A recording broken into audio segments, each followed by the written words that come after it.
U.S. involvement. We are doing this hearing both with some members present and some members remote. We also have two of our witnesses that will be remote. So we are, it's the first time we've been back for a full committee meeting in the House Armed Services Committee since the COVID outbreak. So I urge all of those of you participating and watching to be patient as we make sure we work out the bugs and get everybody the chance to say what they need to say and run the committee in an orderly fashion. Before we start along those lines, I'm going to read the basic rules and outlines of how we're doing this particular hearing. I welcome the members who are joining today's markup remotely. Those members are reminded that they must be visible on screen within the software platform for the purposes of identity verification when joining the proceeding, establishing and maintaining a quorum, participating in the proceeding, and voting. Members participating remotely must continue to use the software platform's video function while attending the proceedings unless they experience connectivity issues or other technical problems that render the member unable to fully participate on camera. If a member who is participating remotely experiences technical difficulties, please contact the committee staff for assistance and they will help you get reconnected. When recognized, video of remotely attending members' participation will be broadcast in the room and via the television/internet feeds. Members participating remotely are asked to mute their microphone when they are not speaking. Members participating remotely will be recognized normally for asking questions, but if they want to speak at another time, they must seek recognition verbally. In all cases, members are reminded to unmute their microphone prior to speaking. Members should be aware that there is a slight lag of a few seconds between the time you start speaking and the camera shot switching to you. Members who are participating remotely are reminded to keep the software platform's video function on for the entirety of the time they attend the proceeding. Those members may leave and rejoin the proceeding. If members depart for a short period for reasons other than joining a different proceeding, they should leave the video function on.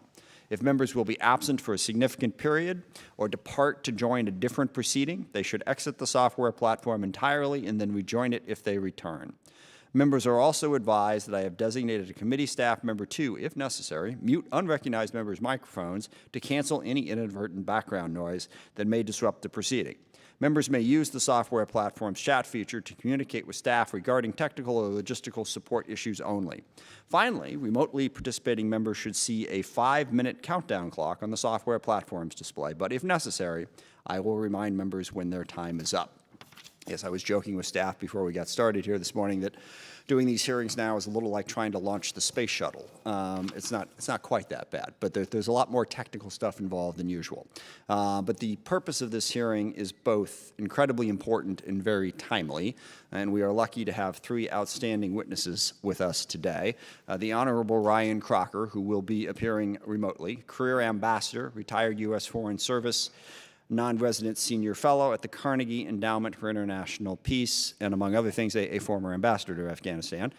Dr. Stephen Biddle, professor, also participating remotely, professor of international and public affairs at Columbia University, and an adjunct senior fellow on the Council on Foreign Relations. And here in person, we have Dr. Seth Jones, who is the Harold Brown Chair, Director, Transnational Threats Project, and Senior Advisor for the International Security Program at the Center for Strategic and International Studies.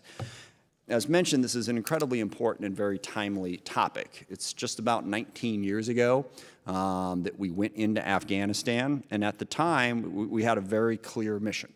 Having just been attacked on 9/11 by Osama bin Laden and al-Qaeda out of Afghanistan, we went in there to make sure it never happened again, to stop the threat and to contain it. And I think that continues to be the top mission. We face a threat from transnational terrorist groups. We can debate how large that threat is, where exactly it comes from, and how best to contain it, but it is not debatable that that threat is there.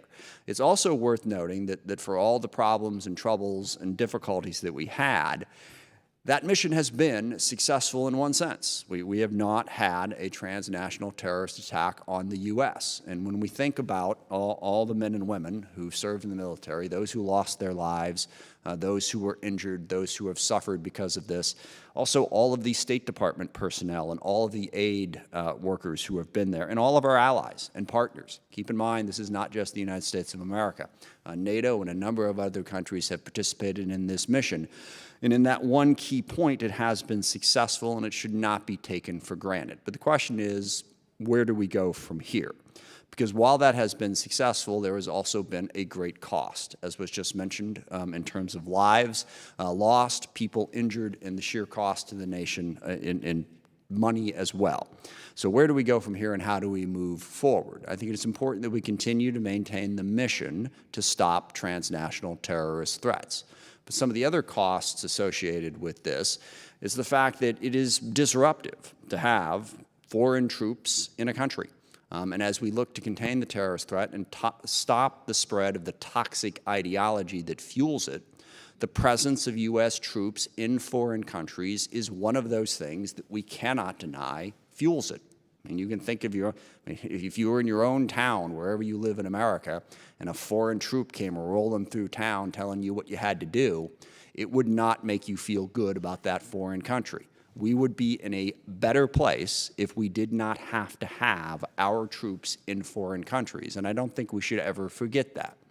The other aspect of this mission that has made it difficult is, in addition to preventing transnational terrorist threats, that mission has morphed a little bit into trying to bring peace and stability to Afghanistan. Now, there's a clear reason for that in connection to the basic principle of stopping transnational terrorist threats. We have learned that ungoverned spaces, failed governments make it easier for these terrorist groups to show up and take root. And certainly South Asia is a place where there are a lot of ideological extremists who could take advantage of that. So one can argue, and many have, that if Afghanistan falls apart, we will be right back where we were on 9/11. I don't think that's necessarily as quick a guarantee as some argue. I also believe that what we've learned in 19 years is we are not going to impose peace on Afghanistan. We are not, however we're going to bring a coalition together and try to build institutions and reduce corruption and build confidence, outside forces are not going to bring peace to Afghanistan. One way or the other, the people of Afghanistan are going to have to make that choice. And when we look at Afghanistan, I think we need to be very humble about imagining that there's something that we can do to make that different. We can help, certainly. We cannot ultimately solve the problem, and we have to balance that against all of the costs that I just laid out. And it seems to me at this point that the common sense thing to do is to have the absolute minimum presence that we require to meet our goal of stopping that transnational terrorist threat. I happen to believe that we need to draw down there. Because of the cost, because of the impact, and because of the fact that it has become clear that we are not going to be able to impose peace upon Afghanistan. There are a lot of different ways to contain troublesome regions that could potentially pose transnational terrorist threats. Regrettably, we have an enormous amount of experience with doing just that, whether you're talking about Libya or Yemen or Somalia or several different countries in West Africa. The disruptions that are present there, the instability and the presence of violent extremist groups, in some cases with transnational ambitions, has shown us that we have to work very hard with local partners in a variety of different ways to contain that threat. It doesn't require thousands of U.S. troops. And my hope today is that our witnesses can give us some guidance as we go forward, how best to contain the threat that comes out of Afghanistan and South Asia more broadly, while minimizing the risk, cost, and expense, and also, crucially, minimizing that disruptive effect that the presence of U.S. troops on foreign soil has, that the propaganda that it hands to our enemies to argue about what the U.S. is doing that requires this ideological extremism. How do we balance all of that? So, and again, this is timely because the President has just made his announcement that he's drawing down to 2,500 troops in Afghanistan. It's absolutely crucial that we work with our partners on whatever our plans are. But I think this is a crucial moment as we decide what our future is in Afghanistan. Nobody wants to be there forever. Now, people have said, well, we can't have forever wars, and I personally never liked that phrase because a war that lasts one day that was done for the wrong reasons and wasn't necessary is completely and totally wrong. On the other hand, if you're going to war, if you're fighting because you need to protect a core interest, then it lasts as long as it lasts. I never imagined myself one to quote Lindsey Graham, but when he said, you may be tired of fighting ISIS, but ISIS is not tired of fighting you, I think that is an important thing to think about as we try to figure out how we contain these threats while minimizing the risk and the cost and the impact of how we do that. I look forward to the witness's testimony. With that, I will turn it over to Ranking Member Thornberry for his opening statement. Thank you, Mr. Chairman, and I have to say it is good to be back in our Armed Services Committee home. And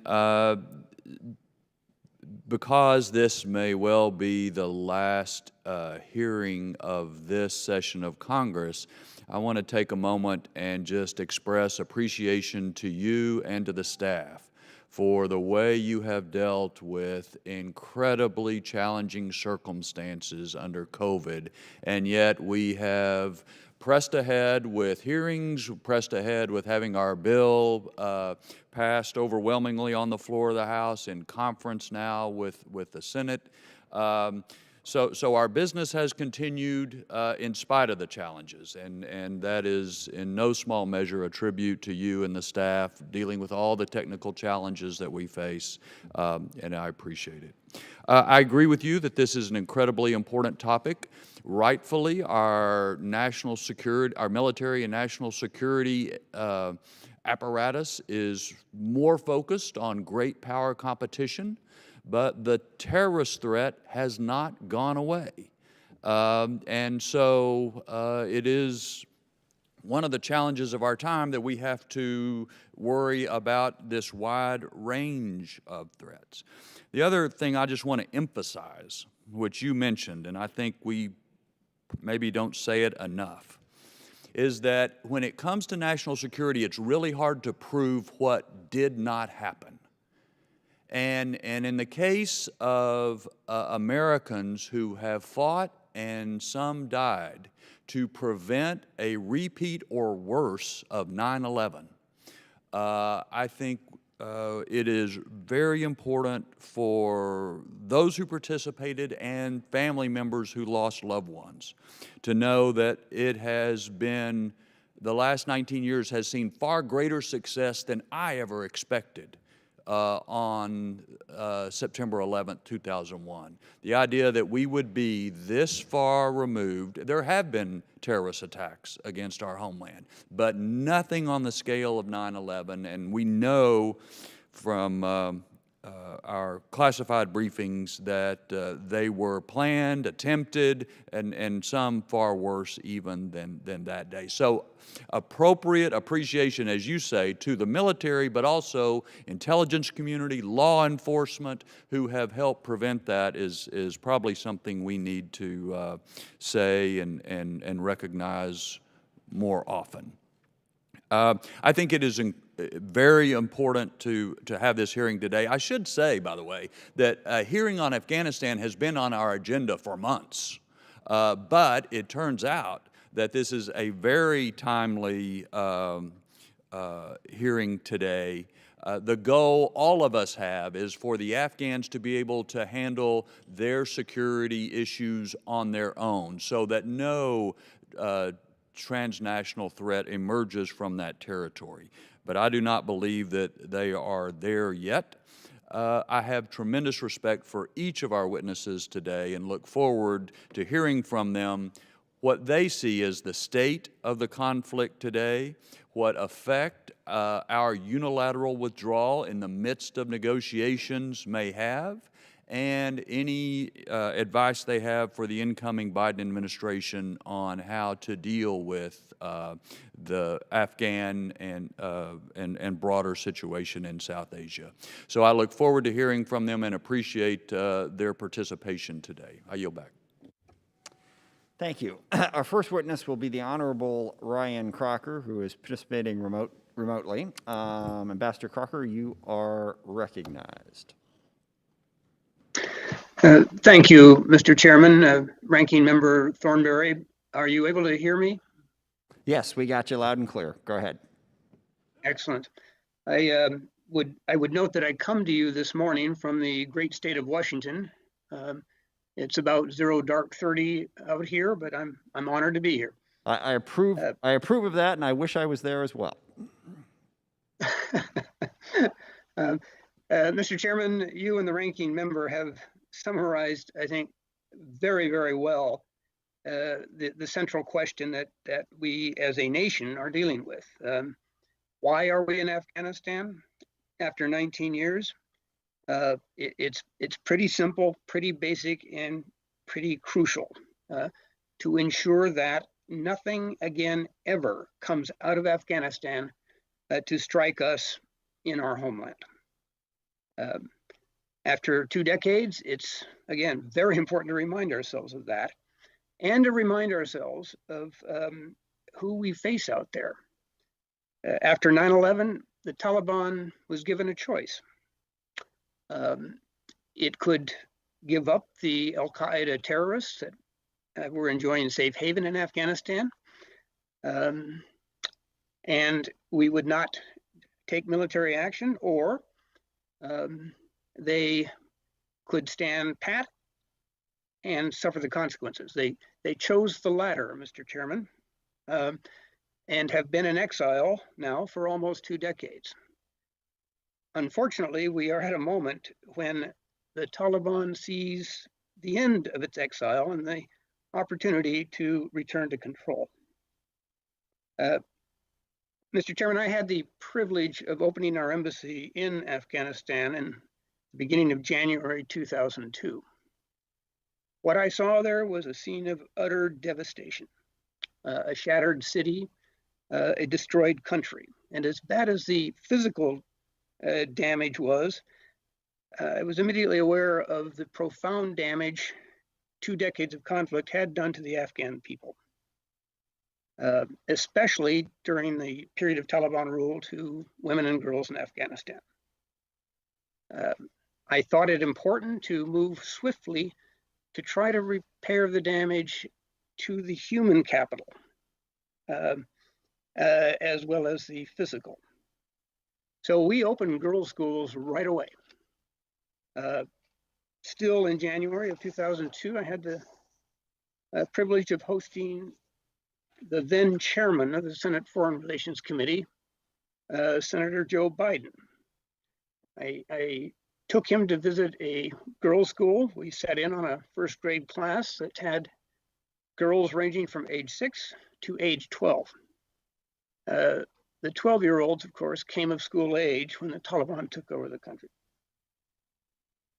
So I saw a unique opportunity here. As this committee knows so well, we often find a tension between our core national values and our national security agenda. In Afghanistan, the two came together. Our values and our interests dictated that we be present, that we ensure that the Taliban did not return with its Al-Qaeda allies. And the best way to do that, we felt, was developing that human capital. So when I arrived in Afghanistan in 2002, there were about 900,000 students, all of them boys, in Afghan schools.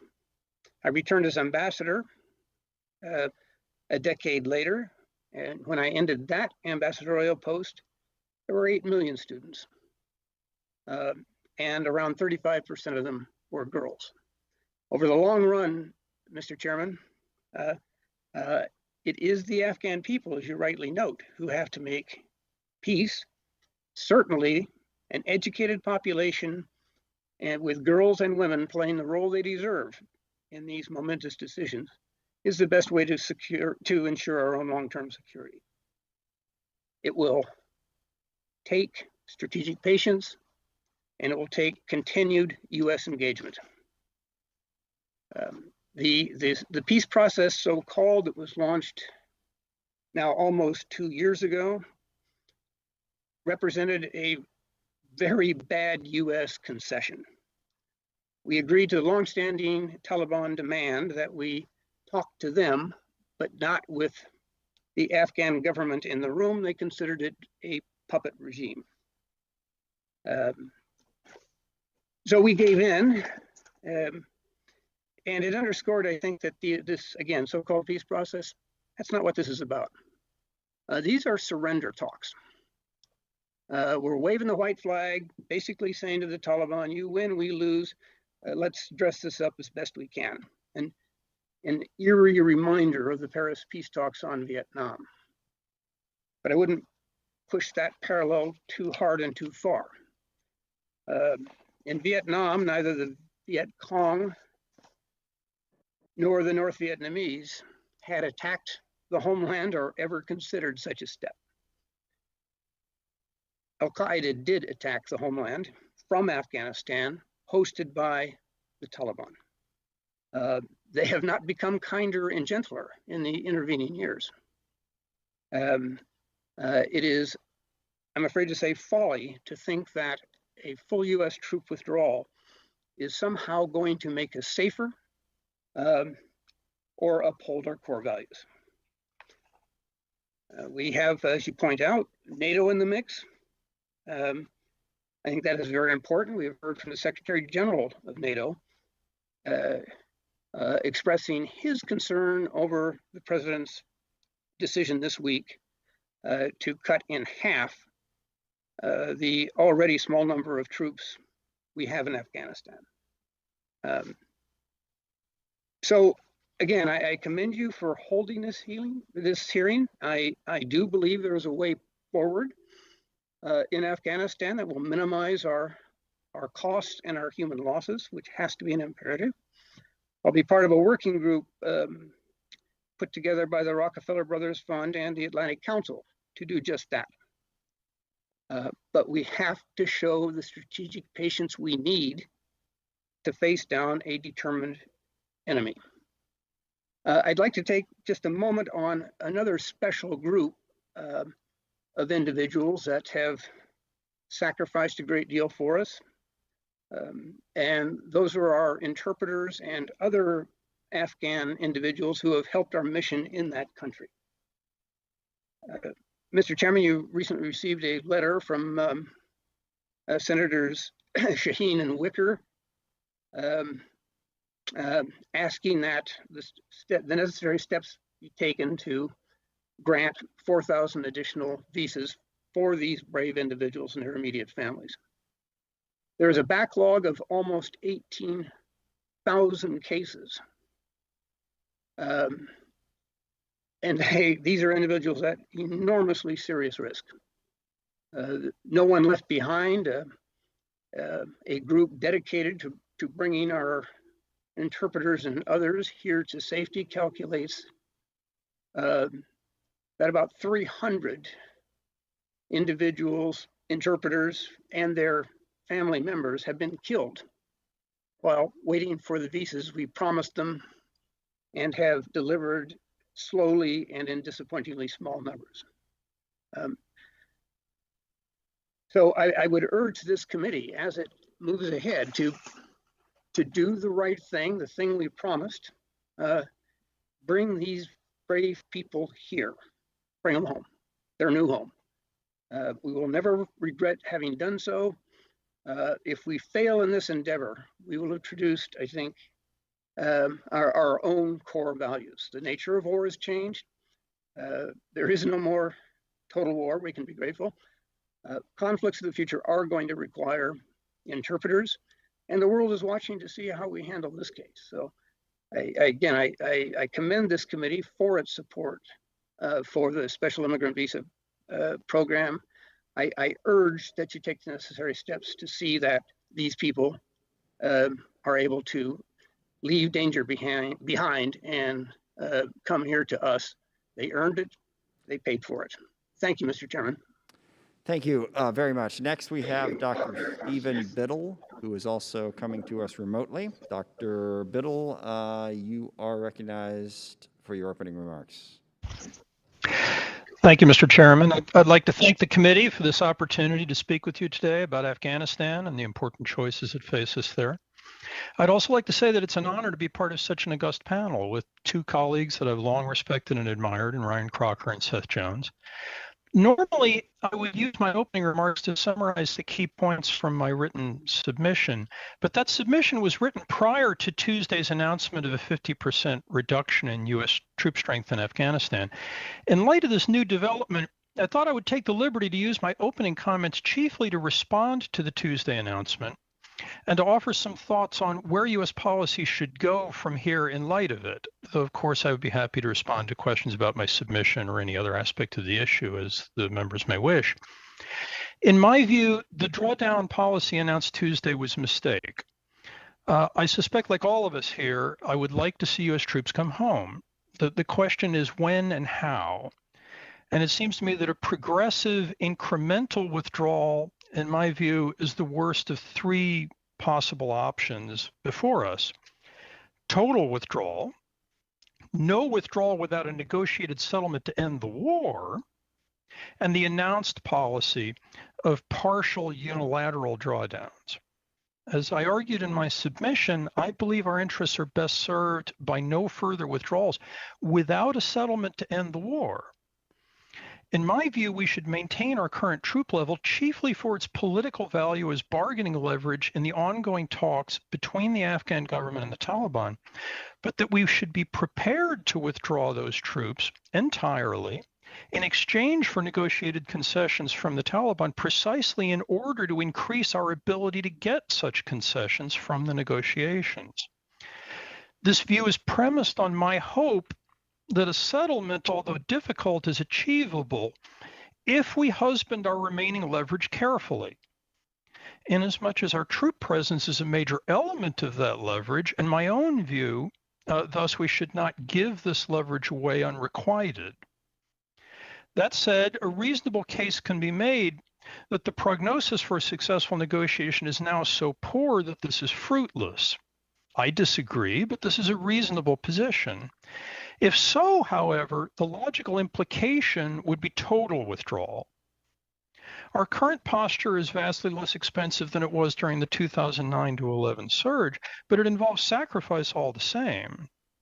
And as I argue in my written submission, our Afghan allies cannot maintain the current military stalemate indefinitely, even if we maintain today's small U.S. presence indefinitely.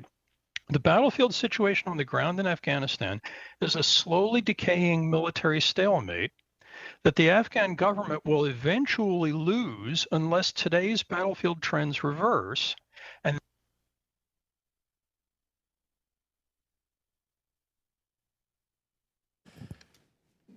Dr. Biddle, you went silent on us. I apologize for that. Sorry. You're back. It's not your fault. Some argue that I'm better when silent, but I suspect the committee's purposes are better served by. You're back, so go ahead. Very well. The point I was making when I assume I went silent was that in a slowly decaying military stalemate, if nothing changes, we will eventually lose the war.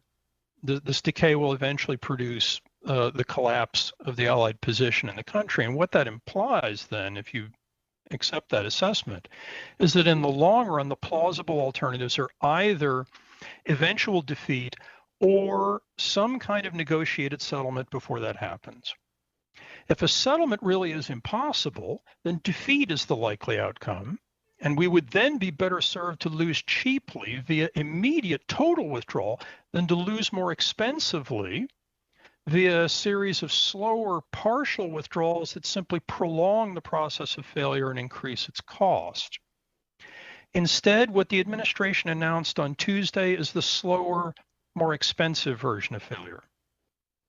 Whatever one thinks of the prognosis for a successful negotiation, it goes down every time we announce such partial withdrawals. We have two chief remaining sources of leverage in these talks: the promise of post-settlement aid and the foreign troop presence. The Taliban want us out. This has been among their most consistent and oft-expressed aims. In a negotiation where we are radically leverage poor, troop withdrawal is thus a crucial bargaining chip. In fact, this political role as a bargaining chip for negotiation is now, in my view, the most important contribution U.S. forces make to the war. Of course, this is not their only role. U.S. airstrikes in particular are also important for enabling our Afghan allies to maintain today's stalemate. But our force's political function as bargaining leverage in the negotiation is, in my view, the most important contribution they make, when we gradually draw down that troop presence, we thus reduce the leverage available from a now smaller troop presence, diminishing our ability to negotiate relatively favorable terms in the talks. And perhaps most importantly, partial incremental drawdowns encourage the Taliban to freeze the talks. Why should they offer concessions when the U.S. keeps giving away what they want for free, step by step, gradually over time? And every time we reduce U.S. support for the Afghan security forces, we create some chance that those security forces might break under the strain of reduced support, which gives the Taliban a further incentive to wait and see whether their opposition on the battlefield might just melt away this time. And even if the Afghan security forces don't break altogether, they will surely be weaker with less U.S. support, enabling a faster expansion in Taliban territorial and population control, and moving the possible bargaining space in the talks further in the Taliban's direction, reducing the scale of concessions we could reasonably expect. All of this tends to stall real bargaining, while the Taliban await further, potentially favorable developments created by our policy of progressive incremental withdrawal. Again, reasonable people can differ on the prognosis for these talks. I still believe there's a potential bargaining space for a negotiated settlement that would be much better for us and for our Afghan allies who have sacrificed so much than would be outright defeat. But I believe we just reduced that bargaining space via our withdrawal announcement. And if we suspend further drawdowns and retain the remaining troops in theater pending a successful settlement, then perhaps we can still get out of this with something better than simple failure. But if one disagrees on this, the logical policy would be total withdrawal, not difference splitting partial drawdowns that just make defeat slower and more expensive. Thank you, Mr. Chairman. Thank you very much. Dr. Jones, you're recognized. Thank you, Chairman Smith, Ranking Member Thornberry, and distinguished members of the committee, both in person and virtually, for the opportunity to testify before the House Armed Services Committee on an important, actually a critically important subject, the U.S. military mission in Afghanistan and implications of the peace process. I'm going to break my introductory remarks into 4 sections. First, U.S. objectives, not just in Afghanistan, but more broadly, and how they've evolved. Second is the state of the peace settlement and discussions right now. Third is the war and the Taliban itself. And fourth, I'll summarize with some brief conclusions. But let me just begin by noting, as others have noted, including Dr. Biddle, that U.S. policy options at this point, 2 decades in, are not optimal. They are suboptimal. We do not have a range of good options. And I think it's worth noting that. My concern, though, is absent a peace deal, the further withdrawal of U.S. forces will likely continue to shift the balance of power on the ground in the military campaign in favor of the Taliban, other militant groups, including al-Qaeda, and the Taliban's outside supporters, which include Pakistan, Iran, Russia, and other countries and outside actors. The drawdown will have an impact on the U.S.'s ability to train, advise, and assist Afghan national defense and security forces in the middle of the war against the Taliban, a group which we should all remember is an extremist organization committed to establishing an Islamic emirate in the country. And something that I think we've got to grapple with, is that what we want in the end? Is that what we want to leave behind in Afghanistan? So let me begin with my first section on U.S. interests. I think there's no question, as we've heard both from Chairman Smith and Ranking Member Thornberry, the U.S. is in a different position than it was in 2001. There are other important objectives overseas, including competition with a rising China, and aggressive Russia. There are also implications of COVID, including economic ones. The U.S. does, in my view, have some interests in Afghanistan and South Asia, a region that I would remind everyone has 3 of the U.S.'s major competitors It's got the Chinese on the border, it's got the Iranians on the border, and it has the Russians very close by. And as we've, I think, seen with news reports this year, they continue to have a relationship with the Taliban, including a lethal relationship. Al-Qaeda continues to be active in Afghanistan. The numbers are relatively small, but I would urge anybody that has not seen it, there are a series of UN assessments, United Nations assessments, including one this summer, which continued to note that the Taliban retains close links with senior and lower level Al-Qaeda leaders, particularly ones associated with Al-Qaeda in the Indian subcontinent, Al-Qaeda's local affiliate. As the report concluded, relations between the Taliban, I'm quoting here, relations between the Taliban, especially the Haqqani network, and Al-Qaeda remain close, based on friendship, a history of shared struggle, ideological sympathy, and intermarriage. We also have, we've seen attacks and continue to see activity from the Islamic State's local affiliate, the Islamic State Khorasan province. I also think there are broader strategic interests that the U.S. has to be aware of, including regional balance of power competition between the Indians and Pakistan, both of which are nuclear armed. And I do think we have to be mindful of a potentially worsening humanitarian crisis if we were to leave. Afghanistan has the second largest refugee population in the world at the moment, at 2.5 million. A withdrawal at this point would likely significantly worsen that prospect. Let me just move very briefly to the peace talks. We've already heard other witnesses remark along these lines. On February 29th, 2020, the U.S. and the Taliban, not the Taliban and the Afghan government, the U.S. and the Taliban signed agreement intended to be a first step. Negotiations began on September 15th of this year, but the peace process has stalled. In fact, I would argue it's never really begun meaningfully. So what we have right now is Taliban advances. Data right now suggests that Taliban attacks are at the highest levels, some of the highest levels of the war this year in 2020. They continue to fight. So let me just briefly conclude by noting that, and this really goes back to the announcement this week, the U.S. decision to go down to 2,500 troops did not occur because of successful peace talks. In fact, it occurred in spite of them.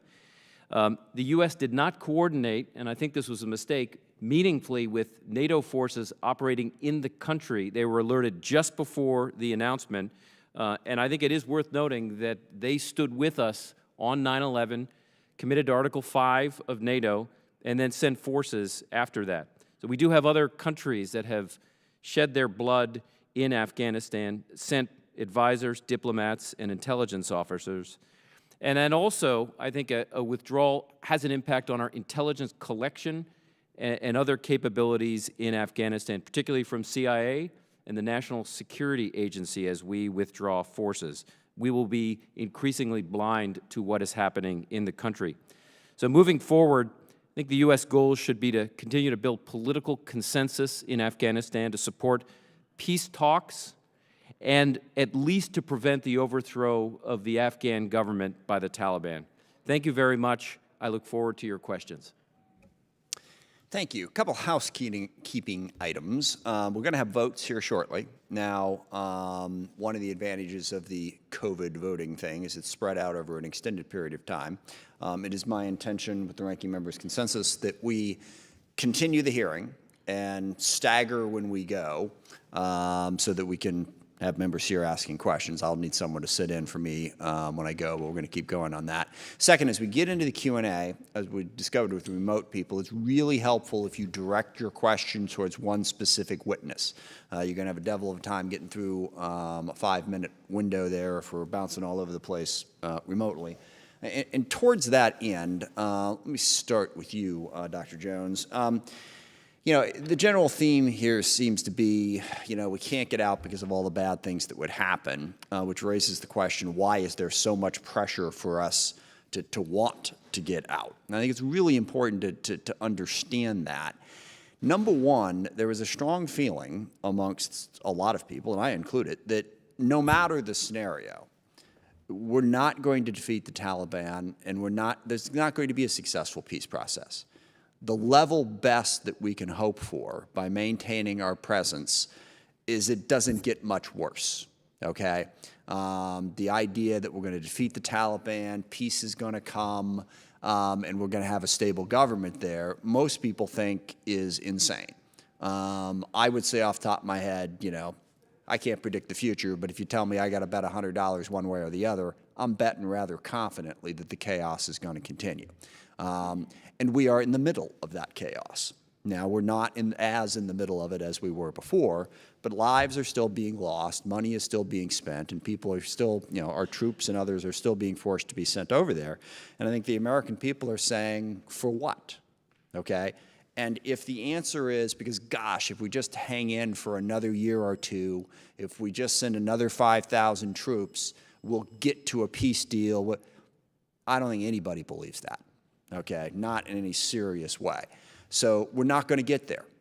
That peace is not going to be achieved. So what happens if we pull out? Well, I mean, a slightly different flavor of chaos in the minds of most people. So we've protected lives and saved money and just traded one type of chaos for another. And that's a win. Now, the real threat is what we've talked about. Okay, well, what if we have another al-Qaeda-like situation? But I think the other conclusion is, as awful as the Taliban is, and there's a lot of awful governments all over the world doing a lot of awful things, do we really think that at this point, if the Taliban came back into power, they're fighting ISIS too, by the way. Those two do not get along, so they're not going to be snug and secure in a peaceful situation.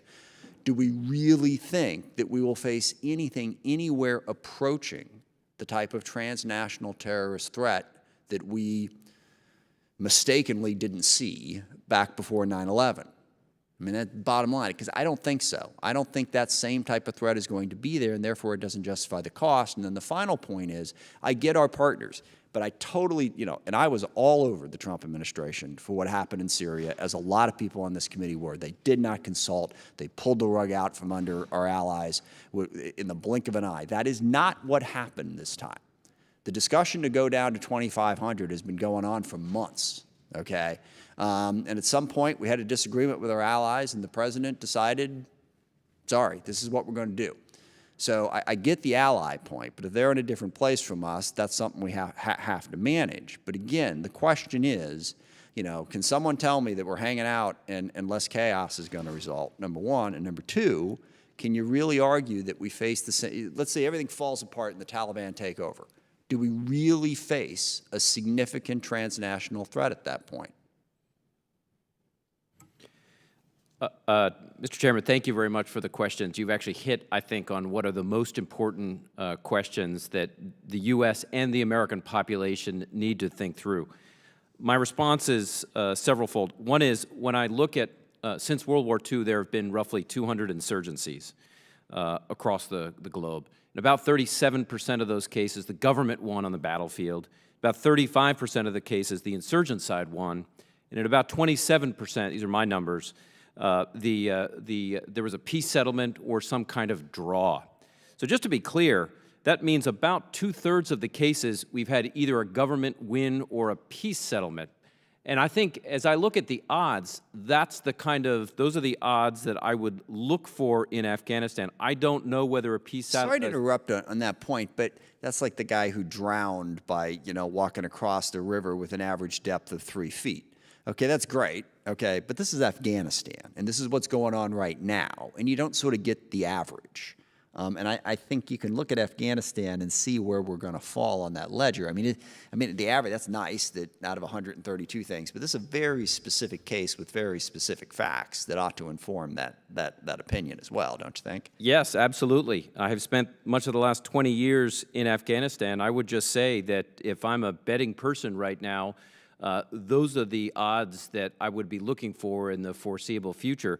I would note a few other things. One is that the U.S. has been successful with its force presence there in severely weakening al-Qaeda, including killing Osama bin Laden, and a number of senior leaders. And actually, most importantly, I think, is some of the recent killing of al-Qaeda leaders have actually been Afghan forces that have been supported by U.S. forces. And I think what we're seeing is some successes, particularly among Afghan Special Operations Forces. They still need U.S. help, but we are making progress. What has me concerned, Mr. Chairman, though, is that in 2011, the U.S. pulled out of Iraq, and the situation deteriorated significantly. Now, the upside in Iraq is that we had an ally where we could push forces back in. In Afghanistan, were we to leave, we would have an enemy in Kabul, the Taliban. The ability to come back in a meaningful way, I think, would be much more significant.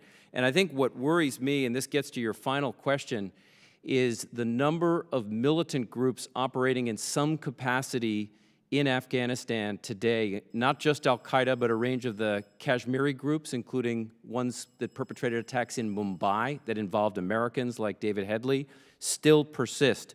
So what I can't say is tomorrow things are going to get as bad as they were, say, on 9/11, but I think the trajectory is where I'd be concerned about. Fair enough.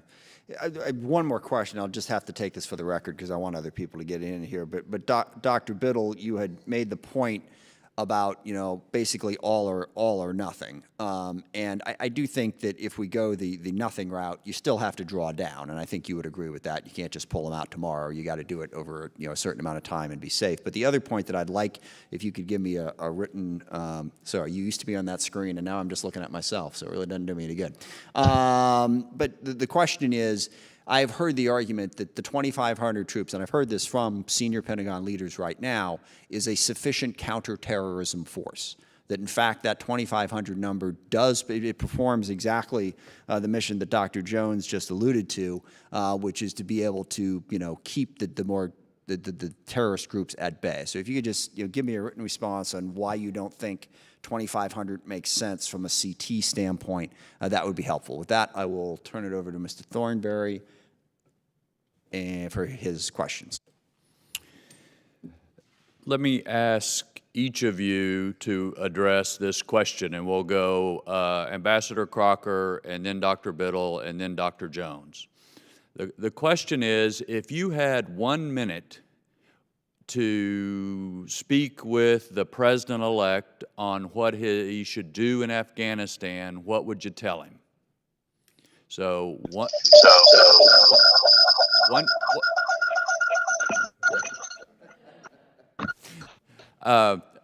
again, Ambassador Crocker, we'll start with you. 1 minute to speak with the president-elect on what he should do in Afghanistan. What would your message to him be? Show strategic patience. Stay the course. As my colleagues, Dr. Biddle and Dr. Jones, have pointed out, the worst thing we can do is what we're doing, the incremental. So I would tell the Vice President to hold where we are prior to President Trump's announcement, and then reassess. Most important thing to reassess would be these peace talks. We should not go forward with them any further without some meaningful concessions from the Taliban, and we will need to show the strategic patience to see that through, remembering that this is our security as a nation and our values as a nation. Okay, we had some connection issues there that made it hard for me to understand everything you were saying. Maybe we'll either work on the connection or you could help provide that to the committee in writing when we're done, because it was hard we didn't get all the words. We'll try. Dr. Biddle, can you address that? Yeah, my advice would be the plausible long-term outcomes at this point are either outright defeat or a negotiated compromise settlement. Our strategy should be to get serious about a compromised negotiated settlement, and we should understand our troop level in Afghanistan in that light. That means we should maximize its potential leverage as a bargaining chip, which means don't partially withdraw without some sort of compensating concession from the Taliban. If you think the negotiations are hopeless, which is a defensible position, the sensible strategy in that scenario is cut our losses and get out altogether. Sorry if I could follow up. So would you go back up to 4,500 because you believe that there is a chance of negotiations? That would be my preference. Whether that's politically sustainable is an area beyond my expertise, of course. But I think the chance of a compromise settlement is not zero. I think the cost of our remaining presence at this point, by comparison with what we were paying in 2009 to 2011, certainly is extremely small. Our interests in Afghanistan, though limited, are non-zero. Given the costs of continuing to pursue a settlement, which I think are fairly modest, I think it's in the U.S. interest to do our best to try and get out of this with a deal we can live with rather than simply failure. Okay, thank you. Dr. Jones? I think to follow on what my two colleagues noted, I would say three things. One is I wouldn't go down any further. I think I would ask, among other issues, I would ask the commanding general, U.S. general in Afghanistan, and the chairman of the Joint Chiefs of Staff for their advice on what the 4,500 or the 2,500 gives us. Do we need more than just a counterterrorism force? Do we need to continue to provide training, advice, and assistance? And I think that's going to be an analytical judgment from our senior military leadership is where to go. The second is I think we do need to show commitment to the Afghan government. Some of this will be financial. Some of this is just a political commitment that we will remain an ally against an extreme Islamic emirate. And third, I think we've got to be able to tell the Taliban that one of our major bargaining chips, our forces, they are not going to come down without a peace settlement. So I think we've got to ramp up pressure along those lines. Those would be my three issues. Okay, good. Thank you. I yield back.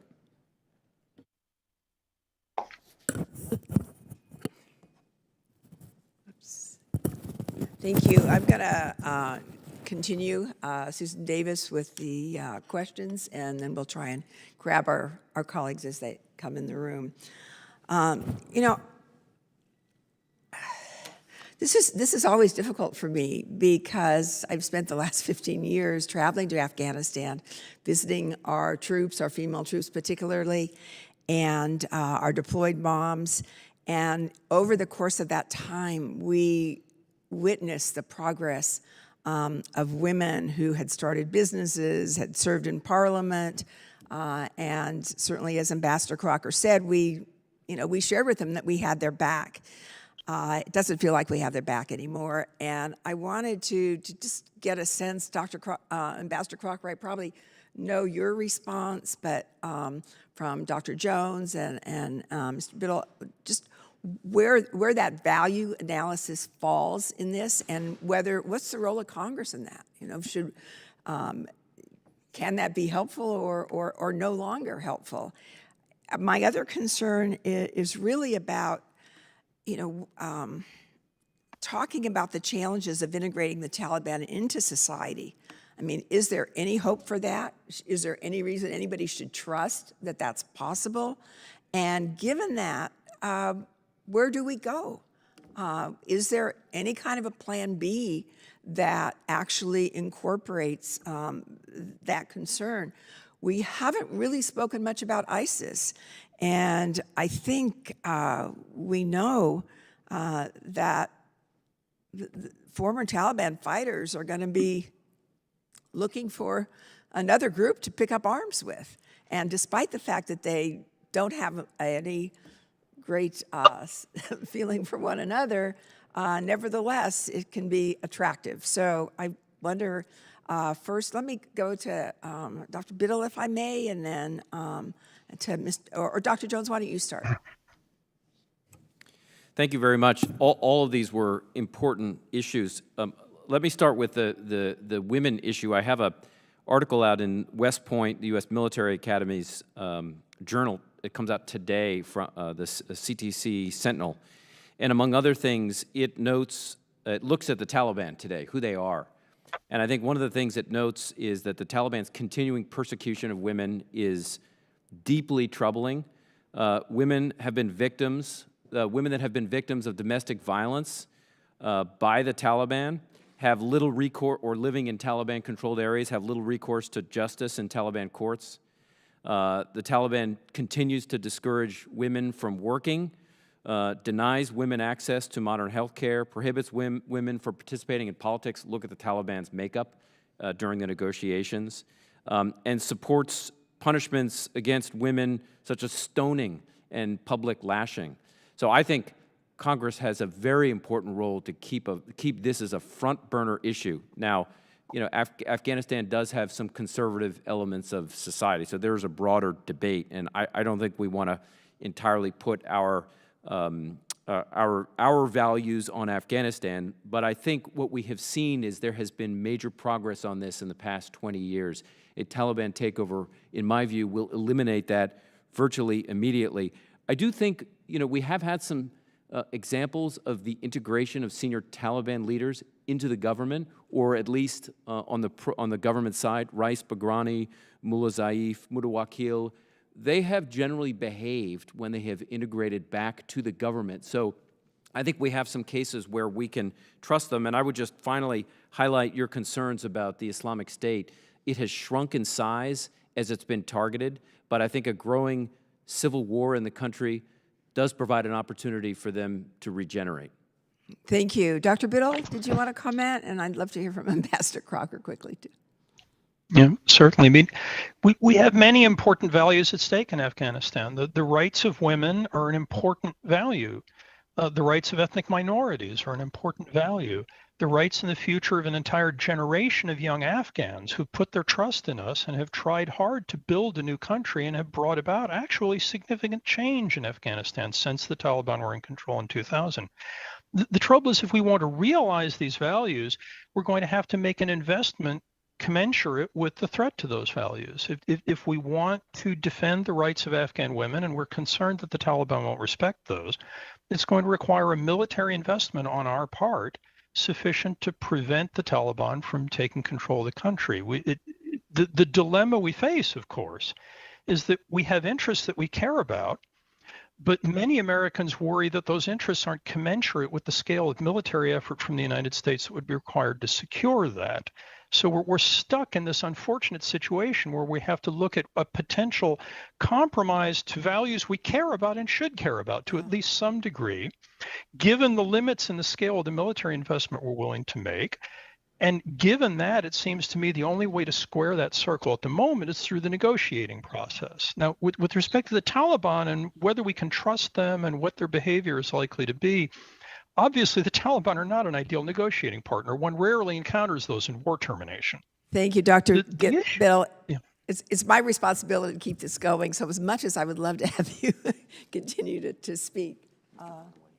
Mr. Conway, you're next. Thank you, Madam Chairman. I think both Dr. Jones and Dr. Biddle helped answer part of the question. The only question really is the Taliban of the 90s, are they distinctly different than the Taliban of today? And what I heard Dr. Jones say is not really, that what we saw happen in Afghanistan to women, thought leaders, teachers, all forms of folks who disagreed with the Taliban, they were eliminated, killed, and persecuted. I'm not sure that wouldn't happen today. And I think the question for Americans is making these decisions with eyes wide open. In America today, we tend to defend the rights of smaller and smaller groups of individuals against the rights of larger groups, and to great lengths. And so the question is, are we willing to do that? In Afghanistan, is it the right thing for us to do? Those kinds of issues. So there's a real conflict within ourselves as to what we do next in that country. But I do think we bear responsibility for having led the reforms that are there, the expectations, particularly of folks who have grown up post-Taliban era. They don't really, well, they may know the history. They didn't live under the Taliban rule in the mid-'90s, late '90s, and so their expectations are different. Are those expectations in either Dr. Jones or Ambassador Crocker, are those expectations strong enough to lead that nation out of the wreck that a Taliban takeover again, in my view, would happen if they can they lead themselves out? Are they strong enough to take those risks to move forward? Dr. Jones? Well, I would certainly say without U.S. and broader international assistance, they are not. And I think it's an unfair fight in that sense because the Taliban continue to have sanctuary in neighboring Pakistan, support from Iran and Russia. But I think with support, both some military, even small levels of military, and financial support, some financial support. And the Europeans have actually provided a fair amount of assistance to a range of these programs. I do think the Afghan government and the population is able to do what you're outlining. It will take time, but I think we see in public opinion polls conducted by the Asia Foundation that the population supports that kind of a vision and does not generally support the Taliban's extremist vision. I would say, in response to your first comment, I do think that the Taliban has modified its views on a few issues. They appear to be allowing some girls to go to school now. They're a lot more technologically savvy. They were not in the 1990s, but in terms of ideology, same kind of organization, same kind of Islamic emirate that they're trying to establish.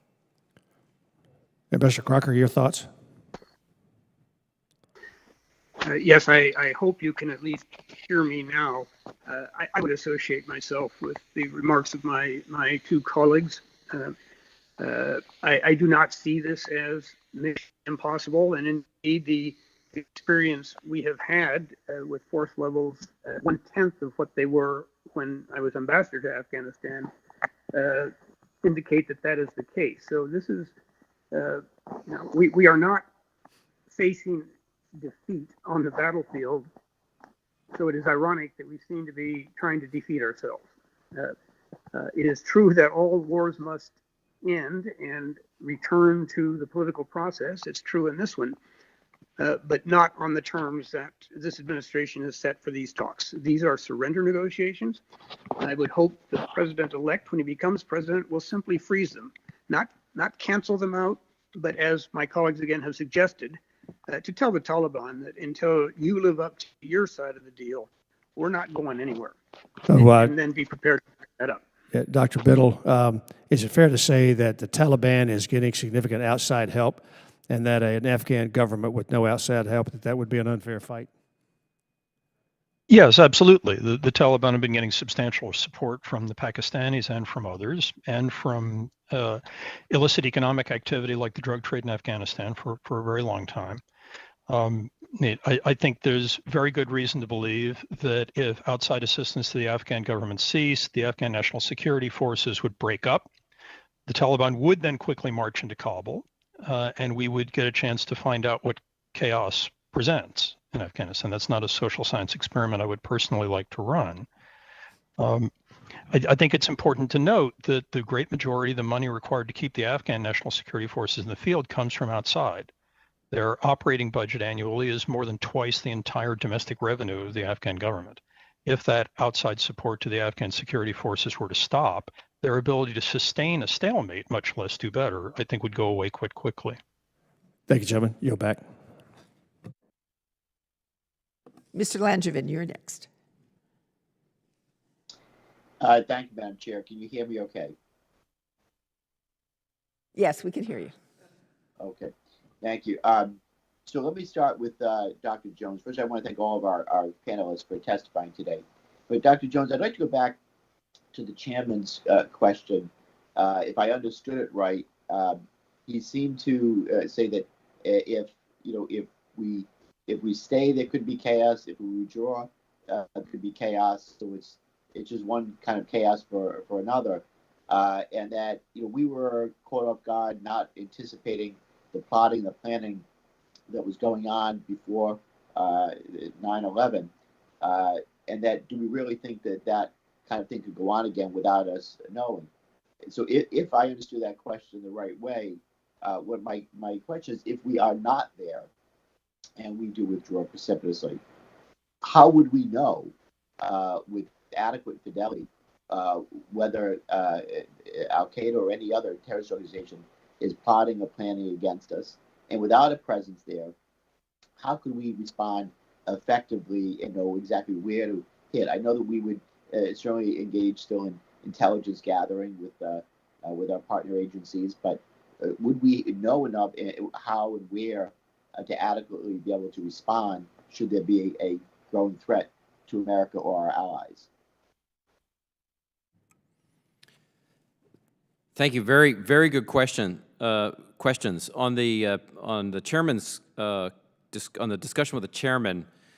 My response was essentially that while I wouldn't characterize necessarily the situation as chaos now. I mean, there is a war, but I think were the U.S. to withdraw, it would significantly worsen. I mean, it is worth pointing out that the Taliban controls not a single major city right now, and compare that, say, 2014, 2015, 2016 to Iraq and Syria, where the Islamic State controlled Raqqa and Fallujah and Ramadi and Mosul. The Taliban controls zero cities right now. So I think it's worth noting that that would change, I think. My assessment is that would change with the U.S. withdrawal. How would we know, you ask? It would become a lot more difficult. Obviously, as you noted, the U.S. would have some intelligence collection capabilities. But it would be much more difficult to understand what al-Qaeda was doing, what the Taliban, what other militant groups were doing in Afghanistan without a military, CIA, NSA meaningful presence in the country. Yeah, and I would agree with that. That would be my interpretation as well. Ambassador Crocker, the U.S. Taliban agreement commits the Taliban to preventing any groups, including al-Qaeda, from using Afghan soil to threaten the security of the United States or its allies. So what would the verification mechanism be to ensure the Taliban are compliant? And would a troop reduction impact our ability to ensure the Taliban are compliant? Thank you for that excellent question. The Taliban has no intention, and in their view, no need to make good on any of their commitments. They'll say what we want to hear, but they know that we're going home as these negotiations are currently structured. And again, the president's latest decision to cut by half our small remaining force tells the Taliban all they need to know about our staying power and our willingness to continue our support and our presence in Afghanistan. So unless or until the whole so-called peace process effort is restructured to show that we are serious about this, that if they do not live up to their basic commitments, we are not going away. If there's a single phrase that I would commend to this committee on what we need strategic patience. The Taliban and al-Qaeda have that strategic patience. They believe they can outlast us, and we are proving them right. We have got to say, and we've got to show that we do have the will to stay a course until we see circumstances in Afghanistan that warrant further withdrawals. Very good. Thank you very much to all of our panelists. I yield back. Thank you. Mr. Byrne, you are recognized for 5 minutes. Thank you, Mr. Chairman. Been a great morning. So I'm not an expert on this issue like the three of you are, but I'm an expert on what the people in my district think. We all are. That's how we got here. And I don't think what the people in my district think is much off of what the people in America in general think on this issue. The people of my district are tired of nation building in Afghanistan. They think 19 years, thousands of lives, American lives lost, all these injuries, all these hundreds of thousands of servicemen and women lives disrupted, obviously billions and billions and billions of dollars, enough. So I think they're not for nation building anymore. We've done great things. Ambassador Crocker's made a great point about all that. But my folks think we've done enough. Now, I think they probably would support a continuing counterterrorism effort, okay? They don't want al-Qaeda to get back in control there.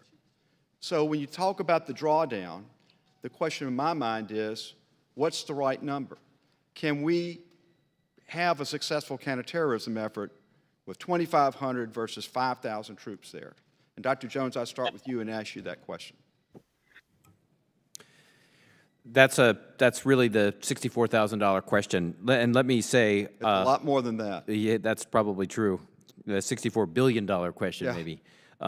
I'm tired of nation building. We're well beyond that.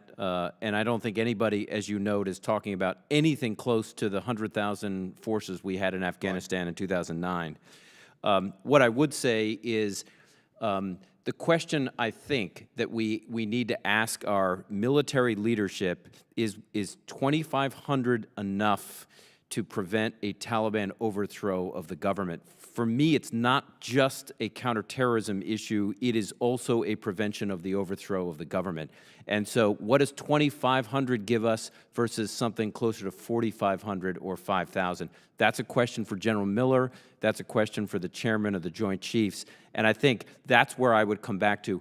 I think, again, I would say it's more than just killing or capturing al-Qaeda leaders. It is also, do we want to prevent the overthrow of the government, and how can we continue to sustain and support the Afghan government to do the fighting and dying?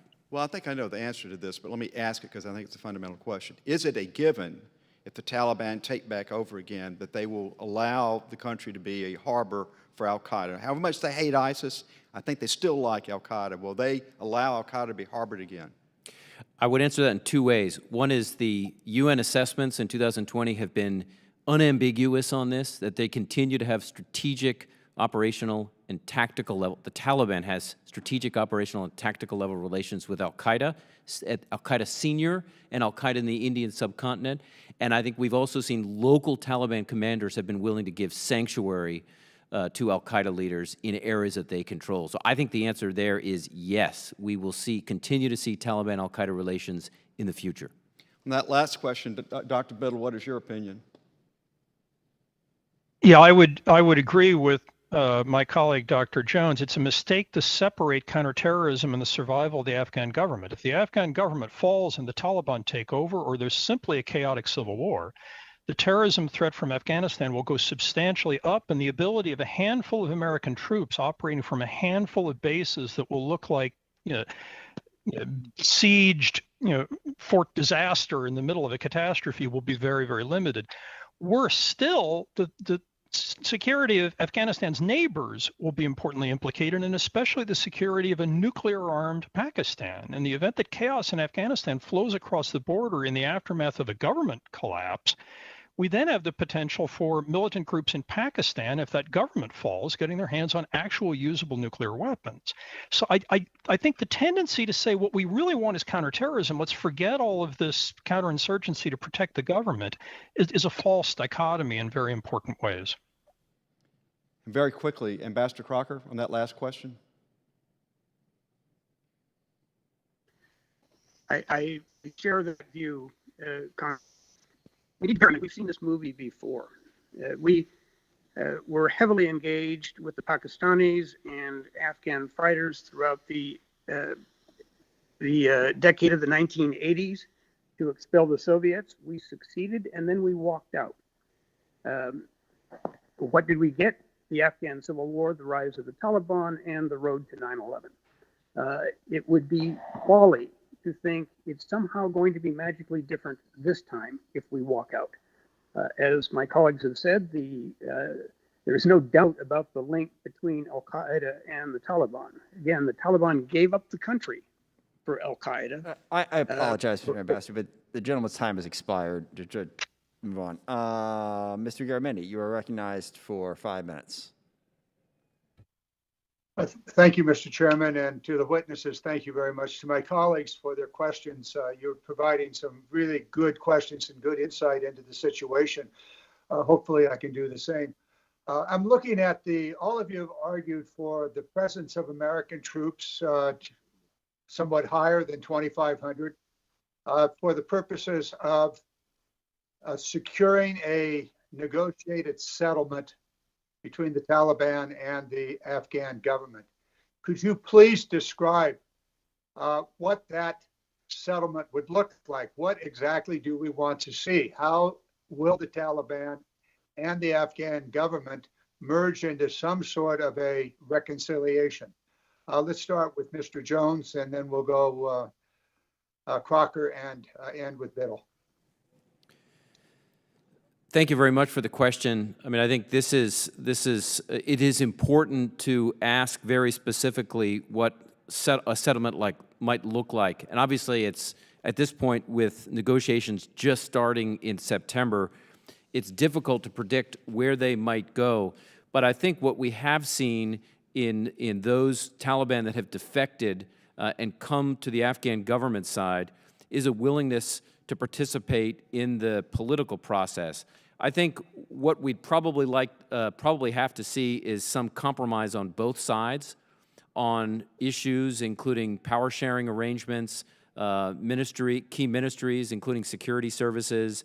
I think one would ideally want to see Taliban allowed, as they have been in some other wars, think of El Salvador or even Colombia, where there was a peace deal, demobilization, disarmament, and reintegration of fighters, in some cases potentially into the government security services. I think there also has to be some discussion on the Afghan constitution, the role of Islam in the constitution. So I think the issue is, can we get to a place where the Afghan government and the Taliban can compromise on a range of these types of issues and get support from their constituencies, which will be hard.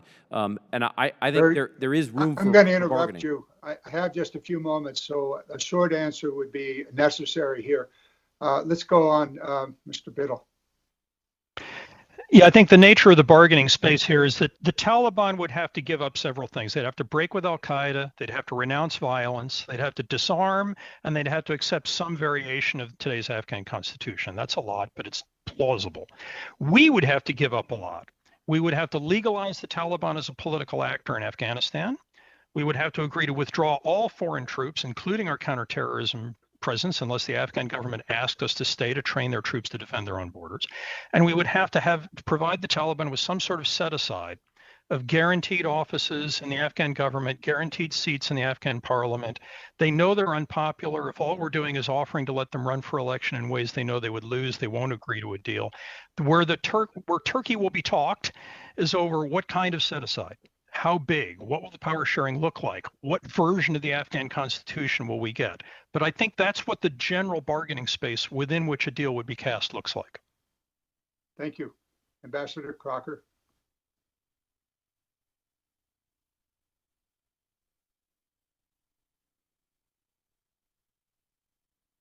Ambassador, your thoughts on this? What is a negotiated settlement?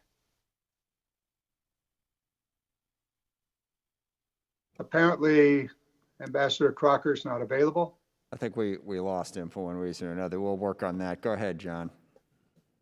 The next question really is one that we need to consider. It's been said a couple of times, and that is the neighborhood is also involved. We haven't talked much about the neighborhood. Could you do so in, 15-second spots here, starting with Mr. Biddle? 15 seconds on the neighborhood. The most important neighbor is Pakistan. They're a nuclear-armed country that's fighting a civil war at the moment. That civil war could go badly for them if it does, and the prospects of that would go up a lot if the government in Kabul collapsed. Then you could have a failed state with nuclear weapons running around and lots of militants that don't like us any more than they like them. I should not have asked for 15 seconds. I could go on longer if you wish. That's up to you. Let's go, Jones. Agree with Dr. Biddle. Pakistan is the primary supporter of the Taliban. It's where its leadership structure is located. Taliban also does receive some assistance from Iran and Russia, among others. Thank you. So in my final 5 seconds here, I'm just going to simply say that we need to consider the neighborhood in all of this. Thank you very much. Thank you. Ms. Hartzler is recognized for 5 minutes. Thank you, Mr. Chairman, and I appreciate the questions of my colleagues about the status of the women in Afghanistan. I had the privilege of traveling with Representative Davis. We're going to miss you. but on one of those trips and met with many of the women who are now in Parliament and heard some of the stories of what life was like when Taliban was in charge. And so I am very concerned about that. But since there's already been some questions asked about that, I wanted to move on, start with Mr. Biddle, talking about the status of the Afghan National Defense and Security Forces. We have invested in them for years, and I would like you and the other witnesses to kind of summarize in your mind the progress that has been made in their abilities, and do you envision a future where the Afghan security forces are self-sustaining, and what level of support or time commitment should the United States provide to ensure Afghanistan has adequate defense forces? And along with that goes along with our assistance. Should the United States and the international community continue to provide military and economic assistance, specifically economic assistance to Afghanistan into the future? So I know there's several questions there, but Mr. Biddle, if you could start, that would be great. Time permitting, I'm on the pessimistic end of the spectrum of opinion on the prognosis for the Afghan National Security Forces. I think what we see with a lot of forces of this kind in the developing world, not just in Afghanistan, is in weakly institutionalized political settings where you don't have a judiciary, you don't have courts, you don't have police that can resolve conflicts between armed elites. The government is required to maintain an internal balance of power in which it cannot allow its own military to get too strong, because it threatens other warlords and armed actors within the elite broadly defined, and that's a bigger threat to the government usually than an insurgency is. What that means is you end up with corruption and cronyism as tools to control the threat that the national military poses to armed elites within the regime broadly defined, and that is a profound, systematic, deeply rooted limiter on the combat potential of the Afghan security forces and forces in similar countries elsewhere, and their ability to actually defeat an insurgency. I think they are strong enough to maintain a slowly decaying stalemate. There are almost 300,000 of them in the country, after all, at the moment. I don't think they're a plausible capability for defeating the insurgency, regardless of plausible levels of U.S. support. Now, in terms of U.S. aid moving forward, I think the primary role for U.S. aid moving forward, once we get before a settlement, is to keep the Afghan forces in the field and maintaining a stalemate. Without our support, they can't do that. After a settlement, aid will be required as a way of enforcing the terms of the settlement. The presence or absence of outside aid is the critical tool to get a power-shared government in which the Taliban will play a role to behave itself and observe the terms of the agreement. Therefore, some kind of international aid is going to be necessary in the long term. Nothing like the current scale, but a complete shutdown of U.S. aid, even if we get a settlement, will lead to a collapse of the settlement because we will lose our leverage to enforce its terms. Let me follow up real quickly before we go to Dr. Jones. You mentioned the courts. So when I was there in 2011, we visited with our Department of Justice, and officials from the State Department were there actually helping them set up their court system, and it was progressing. What would you say is the status of the courts? You indicated that you think there is no ability of the courts to maintain justice. Could you expound on that, please? I think the courts are better than they were, but they have the fundamental limit of their inability to enforce adjudication of disputes on armed members of the elite. We've seen over and over again that the kind of grand mal corruption that's used to maintain this internal balance of power within the Afghan elite broadly defined is largely beyond the ability of the courts and the judicial system to solve. When Afghan power brokers are accused of corruption and evidence is presented, the judiciary system, as a general rule, has been unable to enforce its will on them. Thank you. And I don't think that's surprising. Thank you. 30 seconds, Dr. Jones. Can you expound on any of these topics? Yes. Actually, just briefly, starting with women, I think we've also seen the Taliban in areas they control today, not just in the 1990s, oppressive of women. So their track record today is not very good. I think the area where we've seen the most success on Afghan National Defense and Security Forces has been the commandos, roughly the 20,000 commandos. And I think the important lesson here is that's been sustained U.S. training from Special Operations Forces. Those are the best. They're the best trained. They're the most consistently trained, and that's where I think we've had the most success. Thank you. Thank you very much. Yield back. Mr. Norcross is recognized for 5 minutes, and I believe we do have Mr. Crocker back. So if you wish to ask questions of Mr. Crocker, you can do that as well. Mr. Norcross. Thank you, Chairman. This is directed to the ambassador. The 15th of January is the date by which the report has the withdrawal of the troops. What strategic advantage, if any, did we achieve, or what are we getting in response for the drawdown, in your opinion? We are getting nothing in response to that drawdown. That has been the problem with these talks from the beginning. By sitting down with the Taliban without the Afghan government in the room, they knew from the start that this is a negotiation on the terms of our surrender. And everything that has happened since, I think, has validated that view in the eyes of the Taliban. So they will continue to press their offensive, and we will continue to withdraw. That is not a staged, reasoned step. It's frankly cutting our force in half in 2 months. That is a rout. So that brings me to the next question for Dr. Biddle. One of the 4 pillars, and the one obviously, in my opinion, is so critical, is harboring terrorists. We've seen so many times throughout our history the plausible deniability. I had no idea they were there. In your opinion, how does one enforce or obtain true information that's verifiable whether they're harboring terrorists? And that's a relative question. Yeah, there are 2 pieces to that. There's the intelligence problem of figuring out whether they're behaving themselves, whether they're complying with the terms of whatever agreement we eventually reach. And then there's the issue of leverage if we decide that they are not complying, to force them back into compliance. On the intelligence side of this, it's partly a function of the intelligence mechanisms of the U.S. government, but it's also in part a function of the intelligence mechanisms of Afghans who oppose the Taliban within a power-sharing regime. If we get some sort of settlement, it won't involve a Taliban takeover. If what we end up with is a surrender instrument for us, then of course we will offer no aid to support that kind of a deal. If we're talking about a deal that's in our interest and that we're willing to support, it will involve power sharing in which we retain allies within the Afghan government who would have an incentive to report to us violations of the agreement by the Taliban. That, coupled with our own intelligence, is necessary for us to know whether the agreement is being violated. If it's violated, our leverage to bring them back into compliance is aid. That's one of the reasons why I think continued aid is essential if any agreement we reach is going to be stable. Thank you. So, Dr. Jones, let's bring this back to the end. Does Taliban control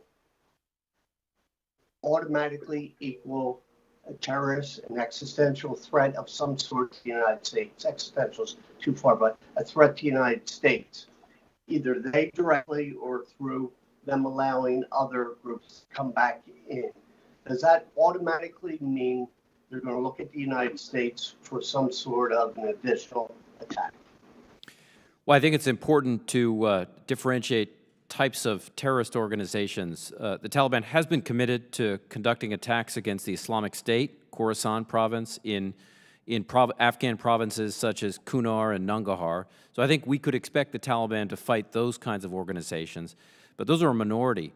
I think based on the relationship today between the Taliban and al-Qaeda at the strategic, operational, and tactical levels, I think we could expect over time that the U.S. national security interests are threatened based on international and regional terrorist groups operating in Afghanistan, including al-Qaeda. So assuming that, maybe not immediately, that we are going to be back in the same situation, what does that new Afghanistan look like in terms of troops? Obviously, after the Second World War, we're not looking at Germany, but certainly we've been prepared for Russia and the Soviet Union. Are we potentially looking at long-term presence in order to keep in check those who do us harm? So my answer, Dr. Jones? my answer to that is until there is a peace agreement or something else that weakens the Taliban, yes, I think my judgment would be a continuing U.S. military presence, a small presence that's able to fight against these and weaken these organizations. Thank you. Gentleman's time has expired. Thank you. I yield back. Thank you. Ms. Stefanik is recognized for 5 minutes. Thank you, Mr. Chairman. Dr. Jones, I represent Fort Drum, which is home of the 10th Mountain Division, which you know is the most deployed division in the U.S. Army since 9/11 to Afghanistan. Currently, the division headquarters and members of the 1st Brigade Combat Team are operating in Afghanistan, with the 2nd Brigade Combat Team on schedule to deploy to the region throughout this fall. I want to wish our 10th Mountain soldiers a very happy Thanksgiving. I know this is not the first Thanksgiving for many of them who are away from their friends and family at home. Given your experience advising military commanders, how can we balance the reduction of forces in Afghanistan with the necessary force protection measures to ensure that our remaining troops that are in country are protected and able to safely conduct their daily operations and missions? I want to ensure that we're keeping force protection to the absolute highest level.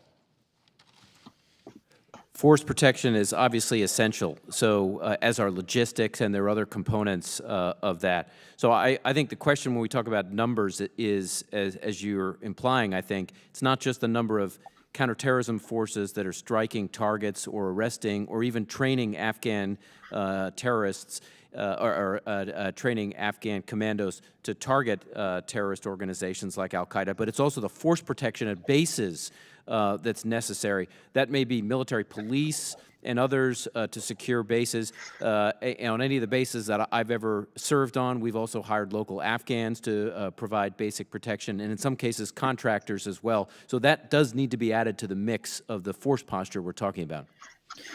And then in your written statement, you mentioned a troop drawdown's impact on our ability to conduct the train, advise, and assist mission and conduct CT missions and operations and collect intelligence. What overall does this mean for the resurgence and strengthening of terror groups in Afghanistan, particularly in reference to potential difficulties we may have when it comes to conducting CT? Does this put us in a similar situation that we faced in Iraq in 2011 to 2014, in which we will be back in Afghanistan down the road to combat stronger, more organized terrorist groups that threaten us? Well, I don't think it entirely puts us back to 2011 where we pulled all forces out, but we are now taking a risk by going down to 2,500. What it means, I think, is that that force posture may be enough to conduct strikes against terrorists, but we're going to have to move a range of our train, advise, and assist trainers from the Kandak level, from the Afghan Air Force, up to the Ministry of Defense and Ministry of Interior level. So what we lose is the ability to train Afghans at the operational and tactical level, actually where the fight is happening. So that means it's a risk to the state of the war, and I think that's where we're at right now, and that's where we're going to accept some risk. Thank you. Yield back. Thank you. Mr. Gallego is recognized for 5 minutes.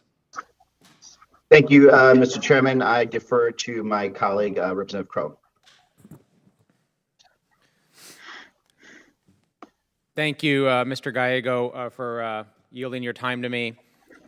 Everyone here today has spoken about the need to address the threat, and I think there's universal agreement that there is indeed a threat in Afghanistan. But the fact of the matter is we face a lot of threats, we have a lot of adversaries, and we do so with limited resources. So because we have to take a holistic view and make decisions about those limited resources, there are ultimately trade-offs and opportunity costs to that. I went to war after 9/11 3 times, twice in Afghanistan, and fought the Taliban because I do take seriously our charge to keep our country safe and our responsibility to respond to those threats. But I also know that we face domestic terror threats that we haven't adequately addressed, that over 1,000 Americans a day are dying of COVID-19 because we are not adequately addressing that. Over 50,000 Americans a year are dying by opioids because we are not adequately addressing that, and over 20 veterans a day are dying because we are not addressing that threat and that need as well. But this isn't a philosophical discussion about the value that we place on different threats. It's a practical one. And what I believe is that we do have to draw down for the reasons that many of my colleagues have articulated before, but there is a right way to do it and there is a wrong way to do it. From my perspective, the administration's process has been largely a black box. It's changed, and we don't have sufficient information, and we can't have a discussion as a body here and as an American public about the process and the relative risks. So from your perspective, very briefly, starting with Dr. Jones, since you're here, going to Ambassador Crocker and then to Mr. Biddle, do you believe that America would benefit from a more transparent process like the one that we outlined in the National Defense Authorization Act, a provision that would require broader engagement with Congress and our partners so we better understand those threats and the proper way to draw down? Yes, very briefly, I think it is always better to have a transparent process where we have any administration outline what its objectives are in places like Afghanistan and what is the force posture necessary to meet those objectives, as well as the diplomatic presence, intelligence presence, and others. Yes. Thank you. Ambassador Crocker? Thank you. We are a great democracy, and the greatness of our democracy depends on the transparency of an administration. The American people will sacrifice a lot and deal with a lot of hardship if they understand why they're being asked to make some of these sacrifices. So I would hope that there will be an effort in the coming months for the new administration to articulate precisely that. What are the stakes in Afghanistan? Why are we there? I think those are questions that we can answer and have answered in this committee. But the case needs to be made and made repeatedly. And very briefly, Mr. Biddle, because I do have one more question, but I'd love your thoughts on that first question. Transparency is key. A democracy waging a war is engaging in policies that take lives in the name of the state and spend billions of dollars of public treasury. We owe it to the public to debate this publicly, to build a consensus behind whatever policy we adopt, and I commend the committee for its role in further debate with today's hearings. Thank you. My last question is, America is strong just not because of our power and our military, but because we have friends. We have friends and allies. That has an outsized impact, not just on Afghanistan, but in every way that we're engaged. And I'm extremely concerned that there hasn't been consultation with our NATO partners. 38 partners and allies have committed to the U.S.-led NATO mission. And they, by my estimation, have not been given adequate information about what we're trying to do. In fact, as you mentioned, Dr. Jones, Article 5 has only been invoked after 9/11. And there was always an estimation that we would go in together and come out together. So very briefly, each of you, 15 seconds on the impact on the NATO alliance of not adequately consulting with them. Well, I think it makes it hard, not consulting with allies makes it harder for them to make a case to their own populations to keep a presence in Afghanistan that we need because it provides additional value to us. Thank you. Ambassador Crocker? Clearly, we have got to do a better job of communicating with our strategic partners in NATO. We've seen the statement of the Secretary General of NATO this past week after the President's announcement, expressing his distress over where we're going and how we're doing it. So yes, NATO has stood up for us in Afghanistan. They are with us there now. They need to hear from us that we will stay the course. Thank you. Mr. Biddle, very briefly. Our alliance system is one of the great grand strategic advantages of the United States relative to our primary competitors in China and Russia, neither of whom enjoys the alliance system that the United States enjoys. Respect for our allies enables us to take advantage of the things that this alliance system brings to the table. We should further that critical grand strategic advantage by taking our allies seriously and consulting them to the greatest degree possible. Thank you. Thank you again to Mr. Gallego for yielding me his time. I yield back, Mr. Chairman. Thank you, Mr. Crow. Mr. Gates is next for 5 minutes. Thank you, Madam Chair. And not only am I a minority member of this committee, I hold a minority view on the war in Afghanistan on the committee. I'm against it. Based on even the words of our own witnesses today, the corruption in Afghanistan is unsolvable. The war is unwinnable, and the strategy is indecipherable. It's not a criticism of the current administration. These are conditions that have been present for the last 19 years as we've traded the same villages back and forth with the Taliban. I listened intently as Dr. Biddle said, well, we're leaving and we're getting nothing. What we're getting is out. To me, the biggest loser in Afghanistan is the nation that stays the longest. Now, as I read some of the prepared testimony of our witnesses, particularly Dr. Biddle, here's how the argument seems to go. 2,500 troops really has no military value. There is no technical capability with 2,500 troops that we have that is going to fundamentally win this war. We've had 100,000 troops there and we couldn't win it. And now we think with 2,500, that's what's going to preserve these alliances and ensure our allies that we're really there with sufficient grit.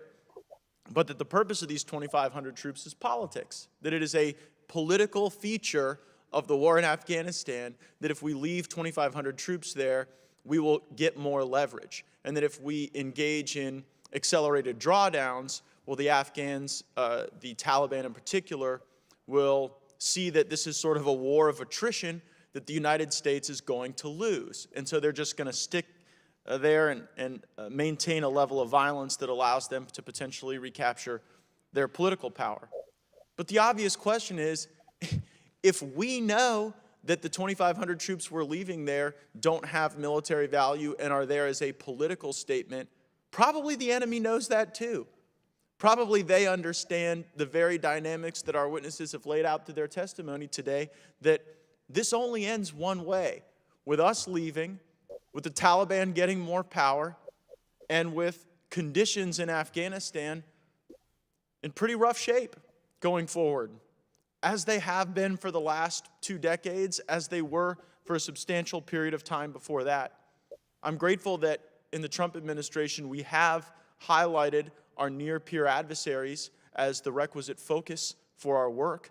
I'm glad that we don't believe we have to chase every potential terrorist into every potential cave in Whereveristan so that we can, thump our chests and say that we're being tough with a global counterterrorism mission.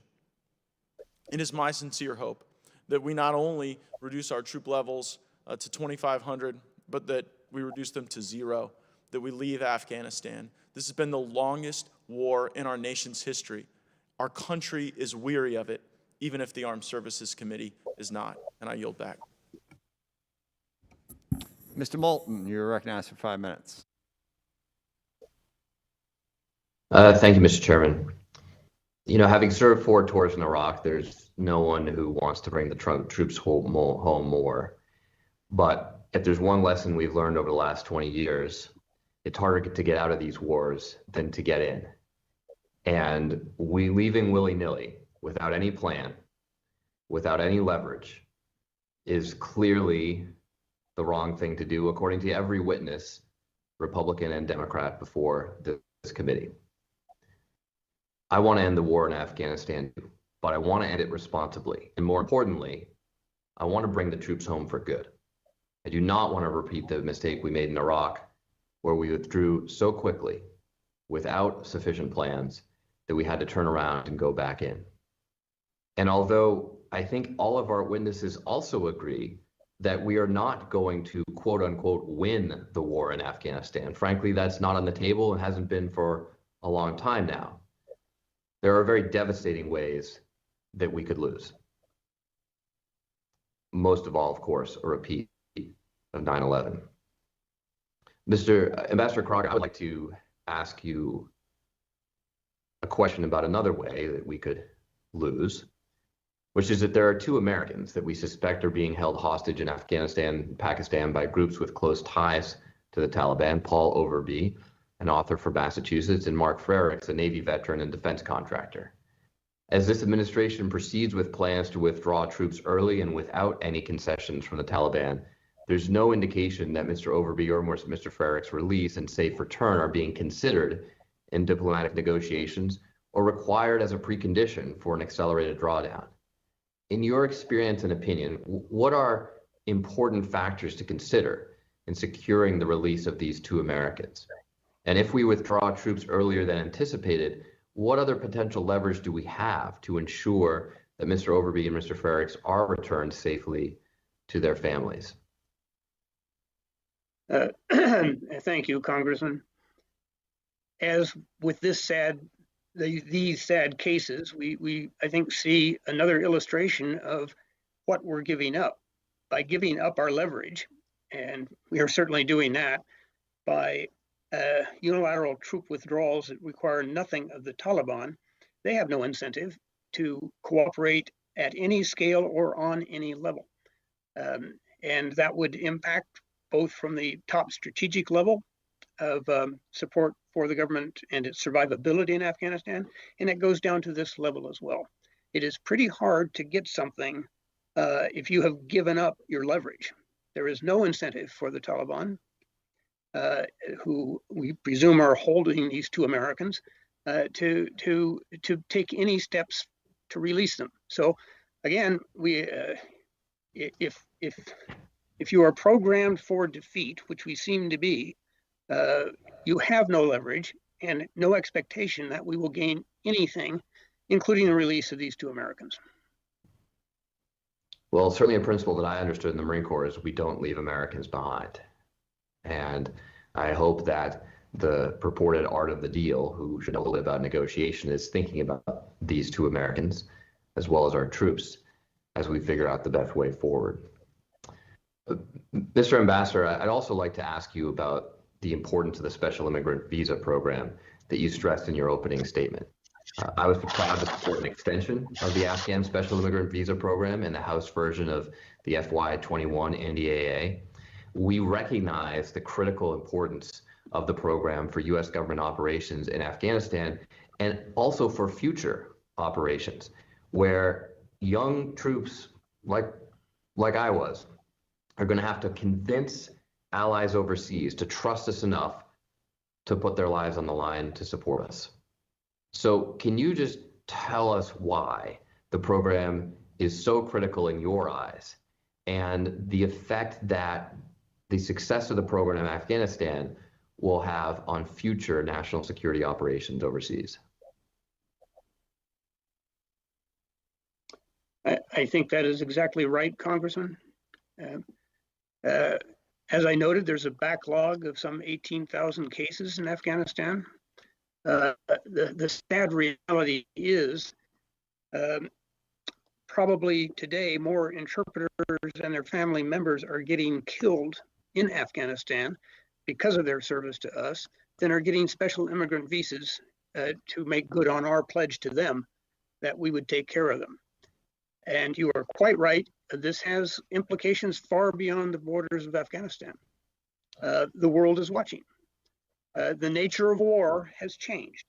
The wars of the future are going to look a little like this in the sense that we have got to have people from the community, from the nation, working with us. Otherwise, we're blind out there. And you know what that is like from your extraordinary service in Iraq. Thank you, Mr. Ambassador. Madam Chairman, I will yield back. Thank you. Thank you very much. Mr. Keating, you have 5 minutes.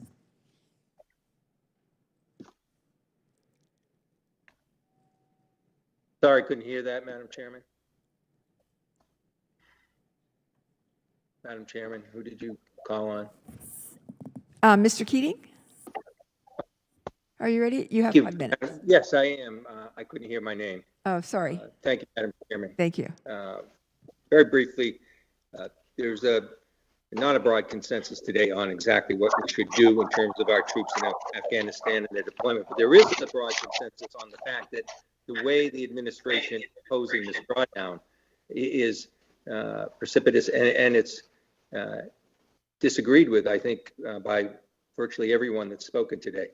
It's pretty clear that one of the reasons it undercuts our the so-called peace plan, where there's a political date that was put on this, inauguration day for the drawdown.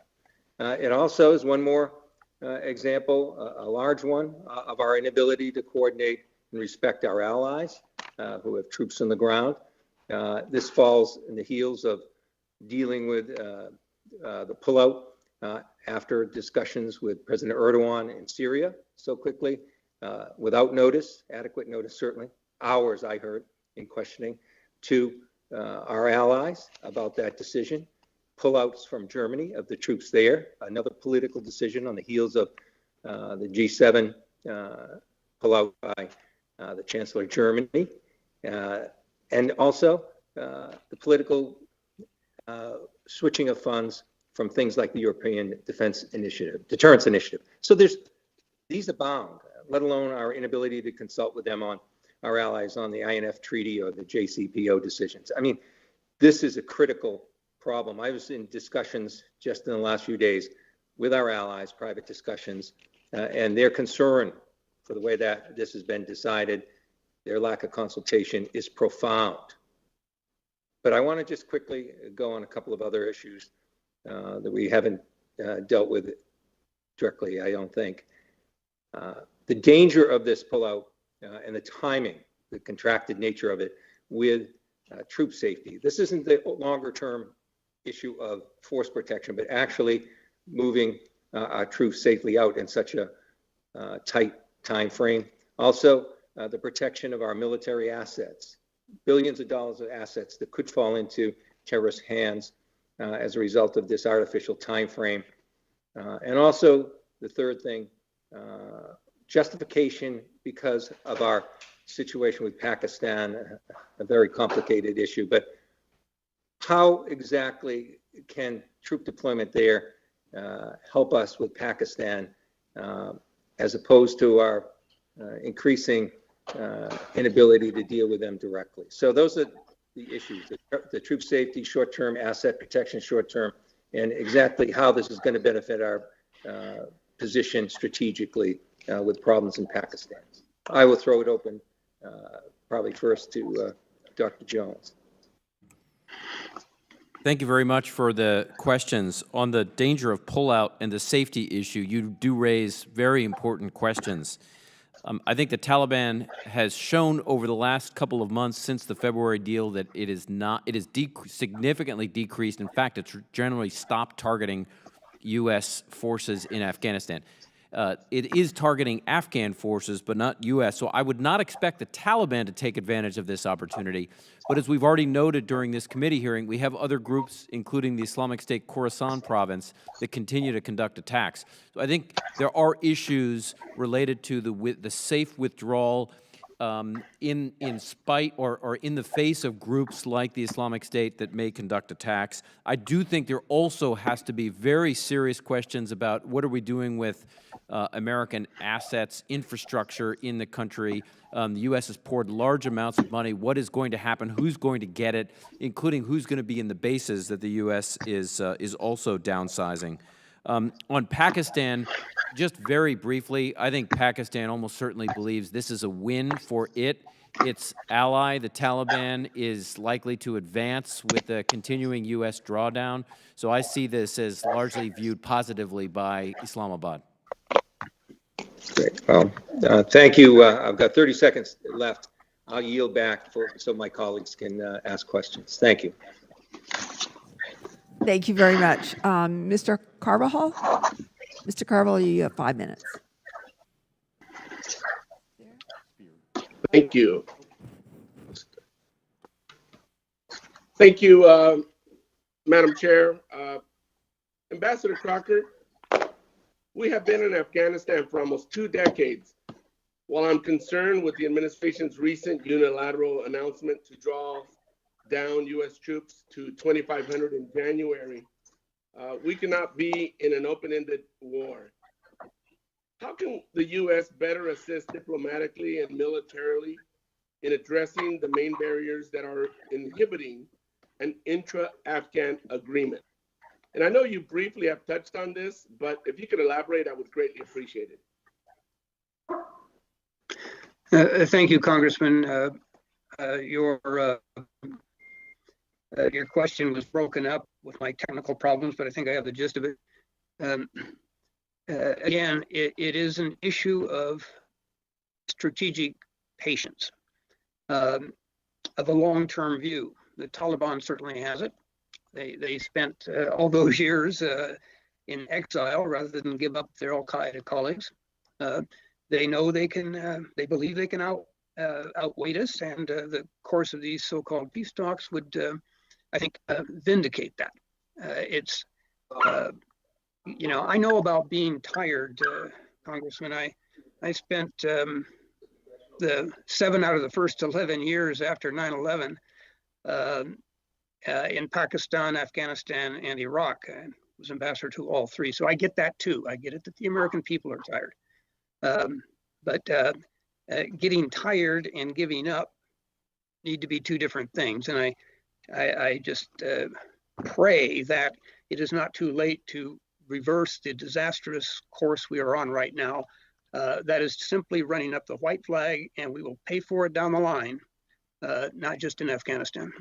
Ambassador, if you could just touch on what concrete steps we could do to create that agreement. Well, first, we need to make it clear that we are not neutral in this matter, that the Afghan government has our solid backing, that we are not going to abandon an ally to the Taliban.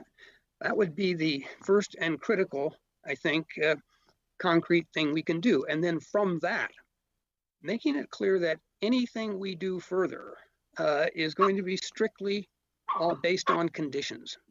We will maintain our presence as long as the government wants us and as long as we need to defend our own national security interests. We need, in short, to demonstrate some strategic patience, and we need to do it now.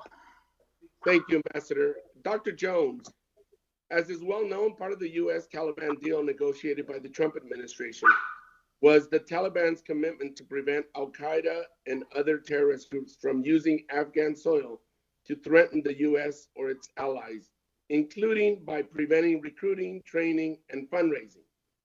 There is a grave concern and apprehension that the Taliban are not and will not uphold that commitment. Looking forward, how do we measure the extent to which the Taliban fulfills this part of the agreement? It's a very good question, Congressman. I think the answer in part hinges on our intelligence collection and analysis capabilities. To what degree do we continue to see meetings? That's from human intelligence and signals intelligence, meetings between the Taliban and al-Qaeda. To what degree do we see al-Qaeda continue to operate in areas where there are Taliban commanders? To what degree do we see al-Qaeda and other camps operating in Afghanistan or along the Afghanistan-Pakistan border? There are obviously a range of ways, including through geospatial intelligence, that we can monitor that. It does become harder the more we drop in forces, though. It makes it more difficult for NSA and CIA to put their important units and collection sites because they use the military for those. So the more we withdraw, the harder it becomes to see that. Thank you. I have limited time. Dr. Biddle, in your testimony, you discussed how the Afghan National Defense and the security forces need to be professionalized to root out corruption. What can the United States do and our allies to support these efforts? There's a limited amount that we can do, actually, because the corruption and cronyism we see is so deeply rooted in fundamental political features of the Afghan governing system. What we can do, however, is to reach a low ceiling, and I think the key to that is conditionality in the aid that we provide. We need to tell the Afghans what we expect in exchange for our support. That can move their incentives, albeit gradually, in the direction of professionalization. We should do that, but we should also be realistic about how much we can accomplish on that score. Thank you very much. I'm out of time. I yield back. Thank you. Mr. Kim, you have 5 minutes. Thank you. Dr. Jones, I'm going to start with you. I would thank you for taking some time to be able to come here. And I was reading through an October interview that you conducted with now Acting Secretary of Defense Chris Miller, I guess, in October. And he mentioned 3 lessons learned in the CT fight. One is that we have to maintain pressure on the terrorist organizations so that they cannot create sanctuaries. Number 2, that you don't let states fail. And then 3, bad policies do not get better with age. And I wanted to just kind of think through, with these 3 counterterrorism lessons in mind, I wanted to get your reflections upon the decision that he is taking part in with regards to Afghanistan. What your thoughts are on each of those 3 levels and whether or not those conditions have been met in Afghanistan. Well, let me begin with the importance of maintaining pressure. I think the 2,500 does allow us to continue to pressure al-Qaeda and some terrorist groups, including the Islamic State, in Afghanistan. So I do think a complete withdrawal would have eliminated our ability to maintain pressure against terrorist organizations. Having some special operations forces and some aircraft does allow us to keep pressure. But I do think going down to the levels that we are does cause us to risk the broader counterinsurgency campaign. So I think we're taking risk. I'm not sure I would have recommended that to go down to 2,500, but I do think we still can maintain some pressure with the size force we have. I don't think we want to let Afghanistan fail. And again, part of the issue is not just the military footprint. Part of it is also the aid that we need to provide. And one of the things that I recommended, Mr. Kim, in my testimony, in my written testimony, was also to make it very clear to the Afghan government that we are going to provide sustained assistance to that government, like we do in other countries, and that we would be a supporting partner in the next several years. So I think the issue is not to focus just on military forces, but what are we doing in terms of State Department and U.S. Agency for International Development Assistance? What are we doing on the intelligence aid side? That stuff has not been clear. So I'd actually like to hear more clarity on what non-military types of assistance are happening. Well, absolutely, and as would I. And as a former State Department official that worked in Afghanistan about 10 years ago, and then also I visited Afghanistan with a number of my colleagues in a bipartisan group a year ago. These are the exact same questions that were heard, which is what is that comprehensive strategy? What is the actual way in which we work in this way in a civ-mil fashion here? And I want to turn to Ambassador Crocker. Ambassador, you were the ambassador in Afghanistan when I was there in 2011, and I always appreciated your leadership out there. And I wanted to focus in on what you said about NATO. You were talking about how NATO is coming up with a different approach, or they have different opinions there. I wanted to ask you if you could give us a little bit more detail into any reflections you have, any communication you've had with NATO partners or other countries about how they're seeing this situation and why it is that they seem to have a longer horizon and approach this, and also just conclude, what is your assessment of the state of the NATO alliance and thoughts there in terms of how we need to repair? Thank you, Congressman. NATO made it clear during the time I was there, and I do remember your visit. Thank you for making that effort. It is so important to come out and see things on the ground for yourself, as you did. Our NATO allies, as you know, stood up for us on Article 5. I have been pleasantly surprised of their willingness to make the long-term commitment they have in Afghanistan. They are ready to stay as long as we are staying. But we would delude ourselves utterly to think they're going to stay if we're going. And I think that is the hinge point we're at right now after the president's drawdown decision that did not involve consultations with NATO. I believe very strongly that the NATO alliance is critical for global security as well as America's security. We have all had frustrations with NATO, both in terms of financial commitments and capabilities.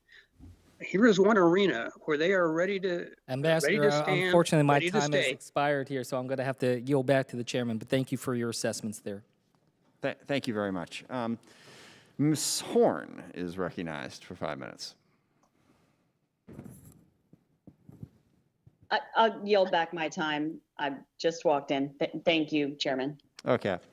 At this point, I don't think we have anyone else seeking time. I have one last question for Ambassador Crocker, and I think it's sort of the crux of the problem, and certainly we understand the risks, and they've been very well explained. of what can happen in Afghanistan. And, those risks go up to some extent if we aren't present trying to contain them. But when you talked about, and this is, a very long-held belief by many people, that after the Soviets were driven out of Afghanistan, our decision to not stay engaged and the impact of that, you know a lot more about Afghanistan than I do.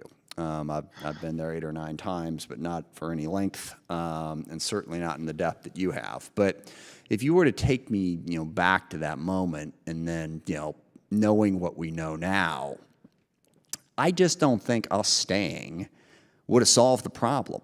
And I think that's what a lot of people are, wrestling with is connectivity. I'm sorry. Ambassador Crocker, are you hearing me okay?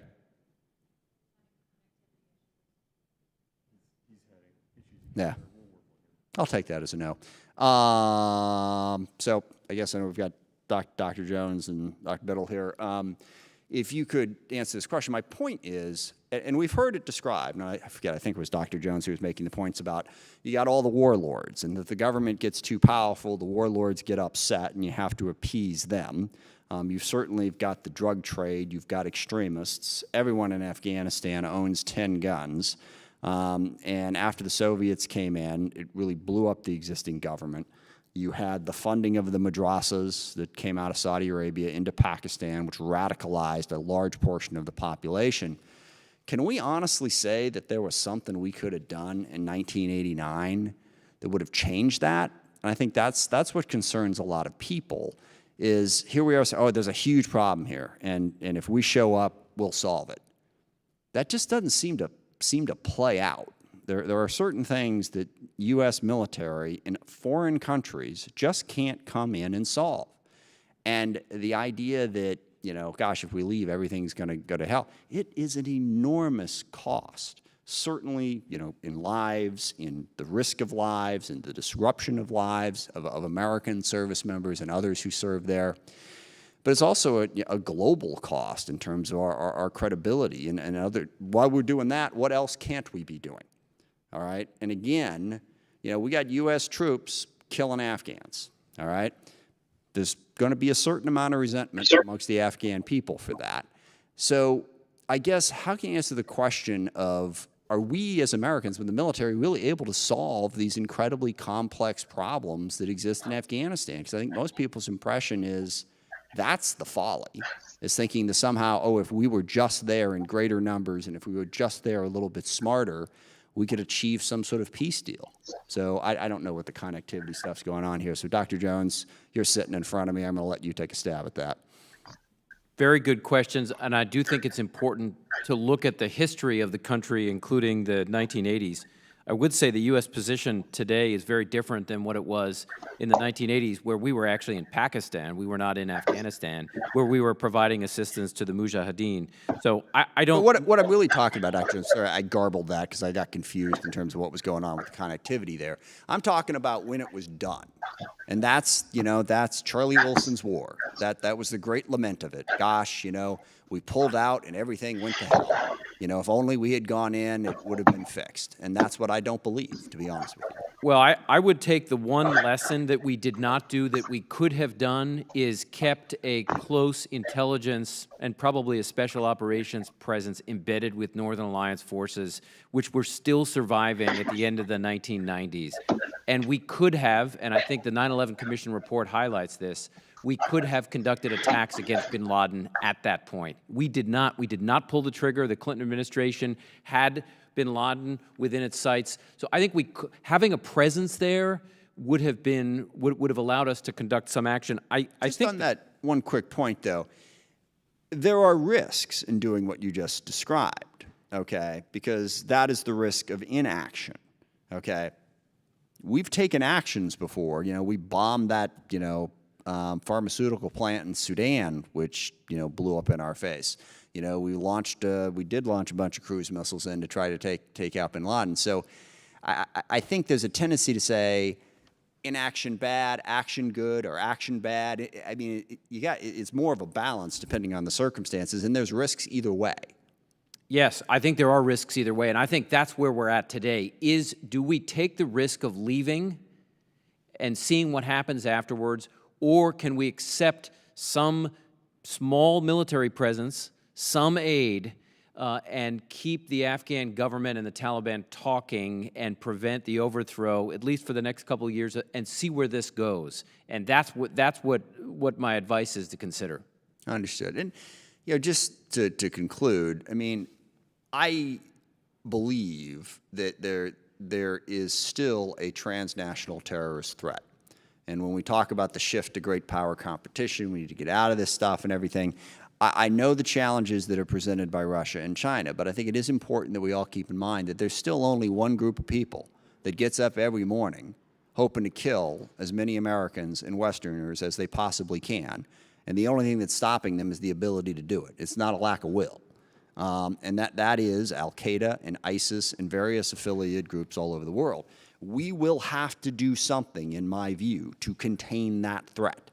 And I think those who wish it away and say, gosh, if we just weren't fighting them, they'd just stop hating us, that's not going to work. Something needs to be done to contain that threat. I think what the American people are trying to figure out is how can we do that in a way that is less costly and places fewer troops at risk, and I think that's what we have to work towards. This is horribly unfair, but believe it or not, Mac, we're wrapping up. And well, Mr. Chairman, if I do have, I say that because Mr. Thornberry just walked back into the room. By the way, Mr.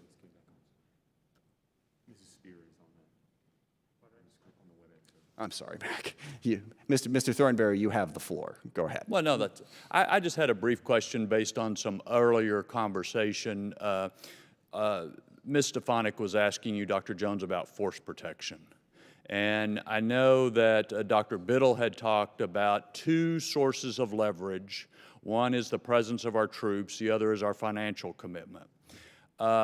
The concern has been expressed to me that if we unilaterally make significant cuts to our financial commitment, it could endanger our forces who are there in some way because that leverage, that incentive would be reduced. Do you have an opinion about that?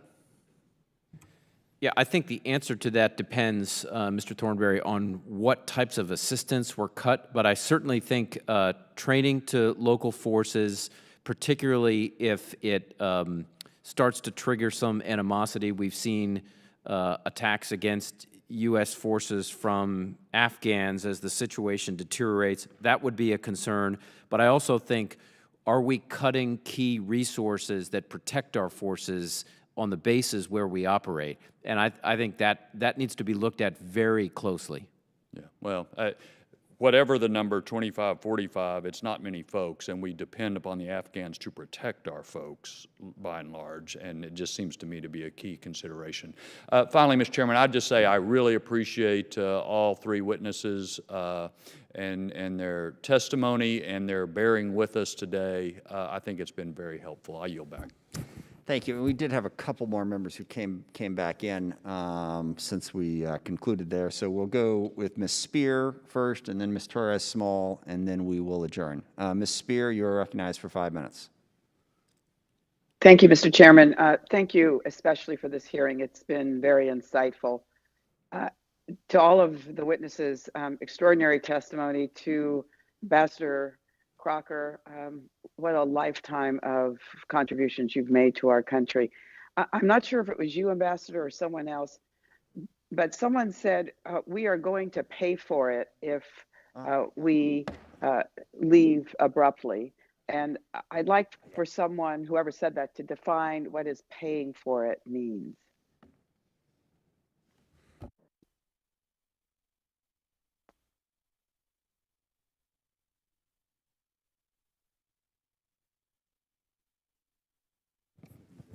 Ms. Spear? Yes. I'm sorry. Ambassador Crocker, are you still with us? It sounds like we've lost our connection to Ambassador Okay. Crocker. So maybe to Dr. Biddle and Dr. Jones, an abrupt withdrawal. I mean, we've seen what has happened, certainly in Iraq. I worry about the reinstatement of Sharia law and the impacts on women and children. And I worry that we have to calibrate what a presence, a presence that will be relevant is. Is 2,500 enough, or do we need 4,000? Can we reinstate the other 2,000 after the Biden administration comes into operation, if that is where he's inclined to go? If you could just kind of, in your own words, kind of answer those 2 or 3 questions. And let's start with you, Dr. Biddle. I would personally like to see the withdrawal order remanded, and I'd like our current troop level to remain at least through the beginning of a Biden administration, in part for the political issue of bargaining leverage in the talks, but in part because our Afghan allies do continue to depend, especially on the airstrikes that the U.S. presence provides. If we were to totally withdraw, which I think is a defensible view if you think the talks are hopeless, but if we were to totally withdraw, I think it's very likely that the Afghan National Security Forces would break. They're taking heavy casualties in combat already. There are serious strains on the organization. If we were to leave, that would signal them that the future is very negative. And the combat motivation of the remaining troops would be affected in a very dangerous way by a perception that this is now a hopeless enterprise, and that sooner or later they're looking at failure and defeat in the absence of U.S. support. I think the signal that would send to the Afghan security forces is likely to cause them to be unable to sustain the stalemate that we now see. Thank you, Dr. Jones. Yes, I did not use the words pay for it, but what I would say is that at the moment we have something close to a military stalemate in Afghanistan and a rough balance of power. The Afghan government on the one side with some support from the U.S. and other NATO countries, and on the other we have the Taliban with some support from Pakistan, from Iran, from Russia, and from some other outside donors. You break that balance by a complete withdrawal. So you shift the balance in favor of the Taliban. And I think as all of us have noted during this hearing, that the Taliban continues to have relations with al-Qaeda. I think it becomes only a matter of time before the Taliban starts to overrun major cities in Kandahar, Helmand, Farah, and other provinces, and I think then the concern is that we start to see. That's my concern. I apologize for that, Ms. Spear. You still have time. Go ahead.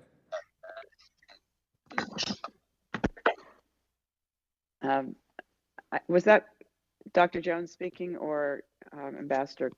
That was Dr. Jones speaking. Okay. And I guess Ambassador Crocker cannot connect.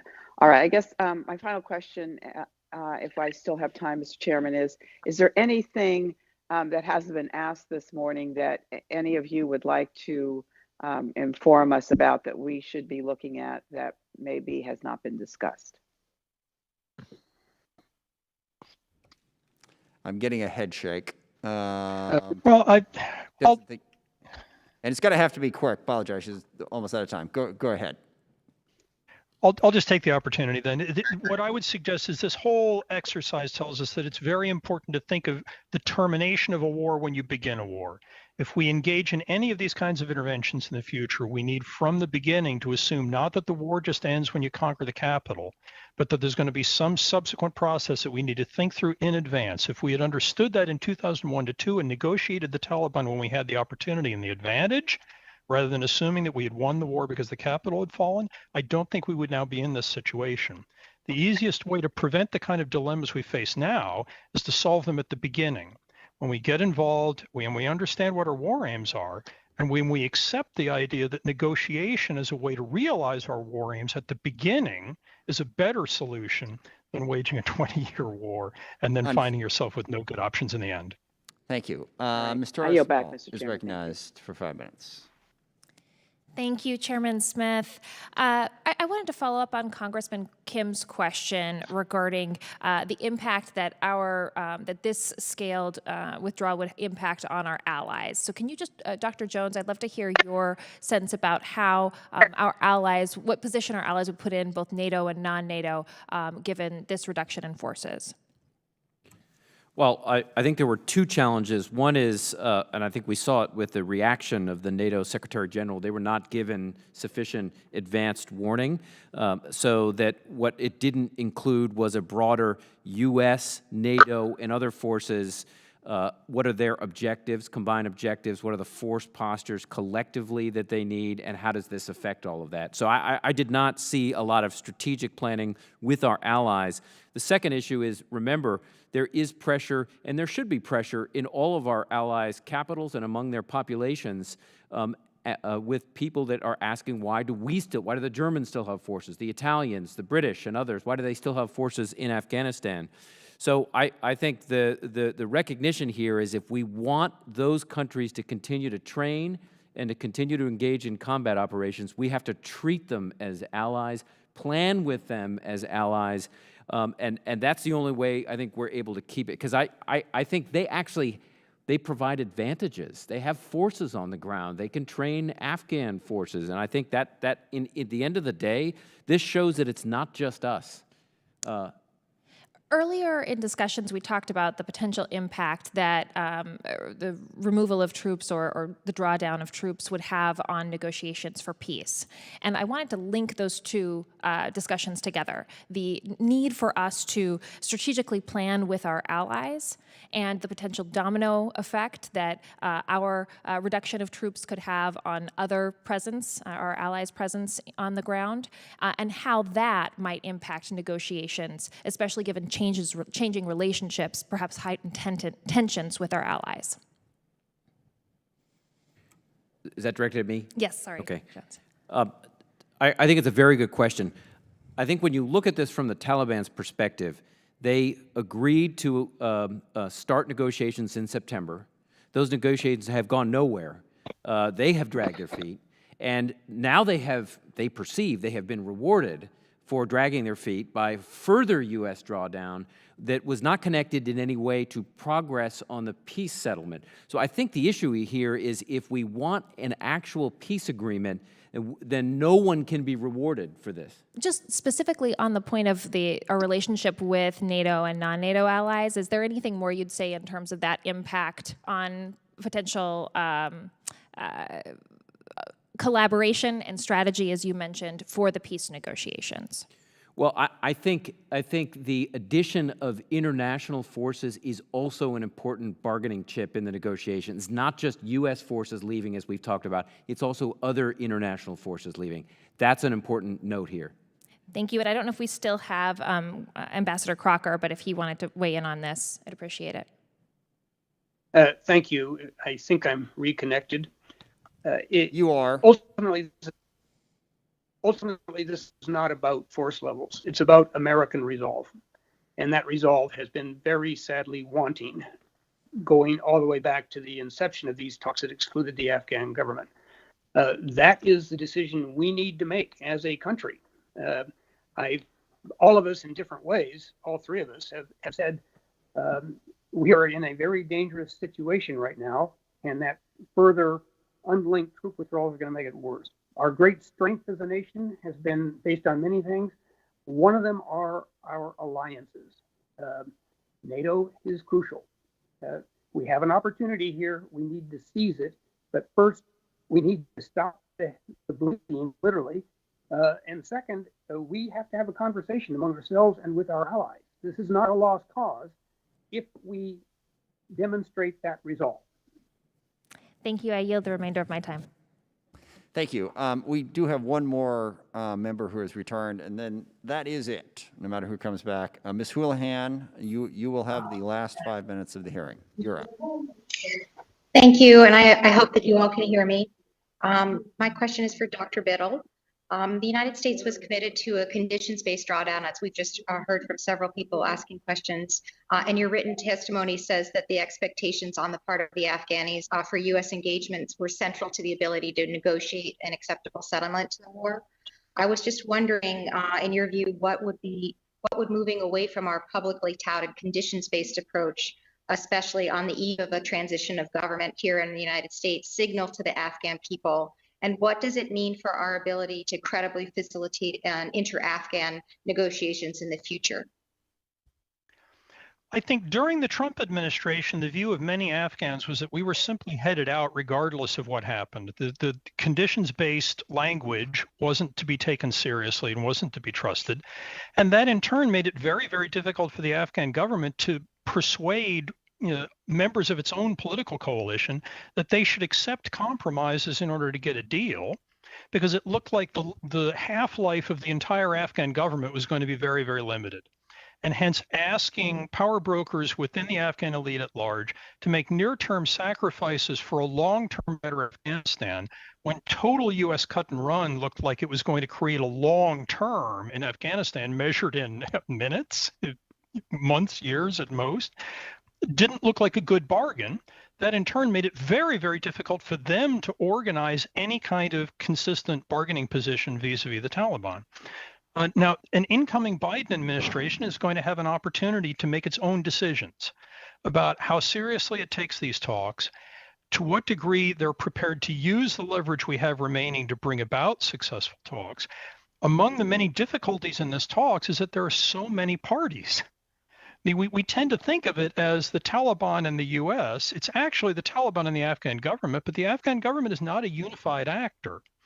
And in terms of the Afghan government's ability to get a consistent position among all the different actors internally to its side of these talks, some degree of understood consistency in U.S. support for the Afghan government is critical for enabling the Afghan leadership to persuade elements of its own political coalition that it makes sense for them to be in this for the long haul. If we signal to them that we're not in it for the long haul, the stability of their own government goes way down. The ability of that unstable government to command enough loyalty and cooperation from its own power brokers to make concessions in a compromise talks goes way down. These are issues that the Biden administration now has an opportunity to recast. I hope they will take that opportunity. And that my next question is somewhat related to that. Assuming that the Biden administration gets that opportunity, what kind of conditions, if any, do you think need to be met before the U.S. would consider reducing or withdrawing troops further, assuming that it were a Biden administration or even what remains of this administration? I would like to see further withdrawals conditioned on an end to the war. I mean, if that's our strategy for getting out of this with an acceptable outcome, the way we use our resources needs to be tied to that outcome. If an end to the war is what we want, and that's what we should want, then we should be prepared to leave the small number of troops that are there now. I mean, this isn't the almost 100,000 soldier presence of 2011 anymore. This is a rather small footprint to begin with. I think we should be prepared to say we were going to leave it there until we get what we want, which is an end to the war through a negotiated settlement. And that actually is, you must be kind of reading my mind. My next question is, what kind of troops should remain? What kind of troops would you recommend that we remain in terms of personnel? And I have about a minute left. Sir. I would recommend leaving every single American soldier who's there now there until the war ends. Now, in terms of the configuration of what's there, I suspect it's pretty close to optimized now because I have confidence in General Miller and his ability to design his force structure to be optimal with respect to the cap that he's given. In terms of the military capabilities to go along with the political role of driving us towards a settlement, the critical military capability at the moment is airstrikes. Our ability to do airstrikes effectively rests in turn on how many bases we can maintain in the country and how much cooperation we can get with Afghan Corps headquarters to enable us to know where Afghan forces are, what they're doing, what they're seeing, and thus how we can support them with our air power. The way I would evaluate in military terms the size and configuration of a posture which in my view is primarily valued for political purposes, would be centrally how does it affect our ability to deliver air power to keep our Afghan allies militarily effective in the field to the extent that we can do it. That's the criterion I would use in evaluating the makeup of that posture. Perfect. I very much appreciate your time, and I yield back. Thank you very much. And I want to join the ranking member in thanking our witnesses for this discussion. Appreciate you being here. Appreciate you sharing your knowledge with us. And with that, we are adjourned.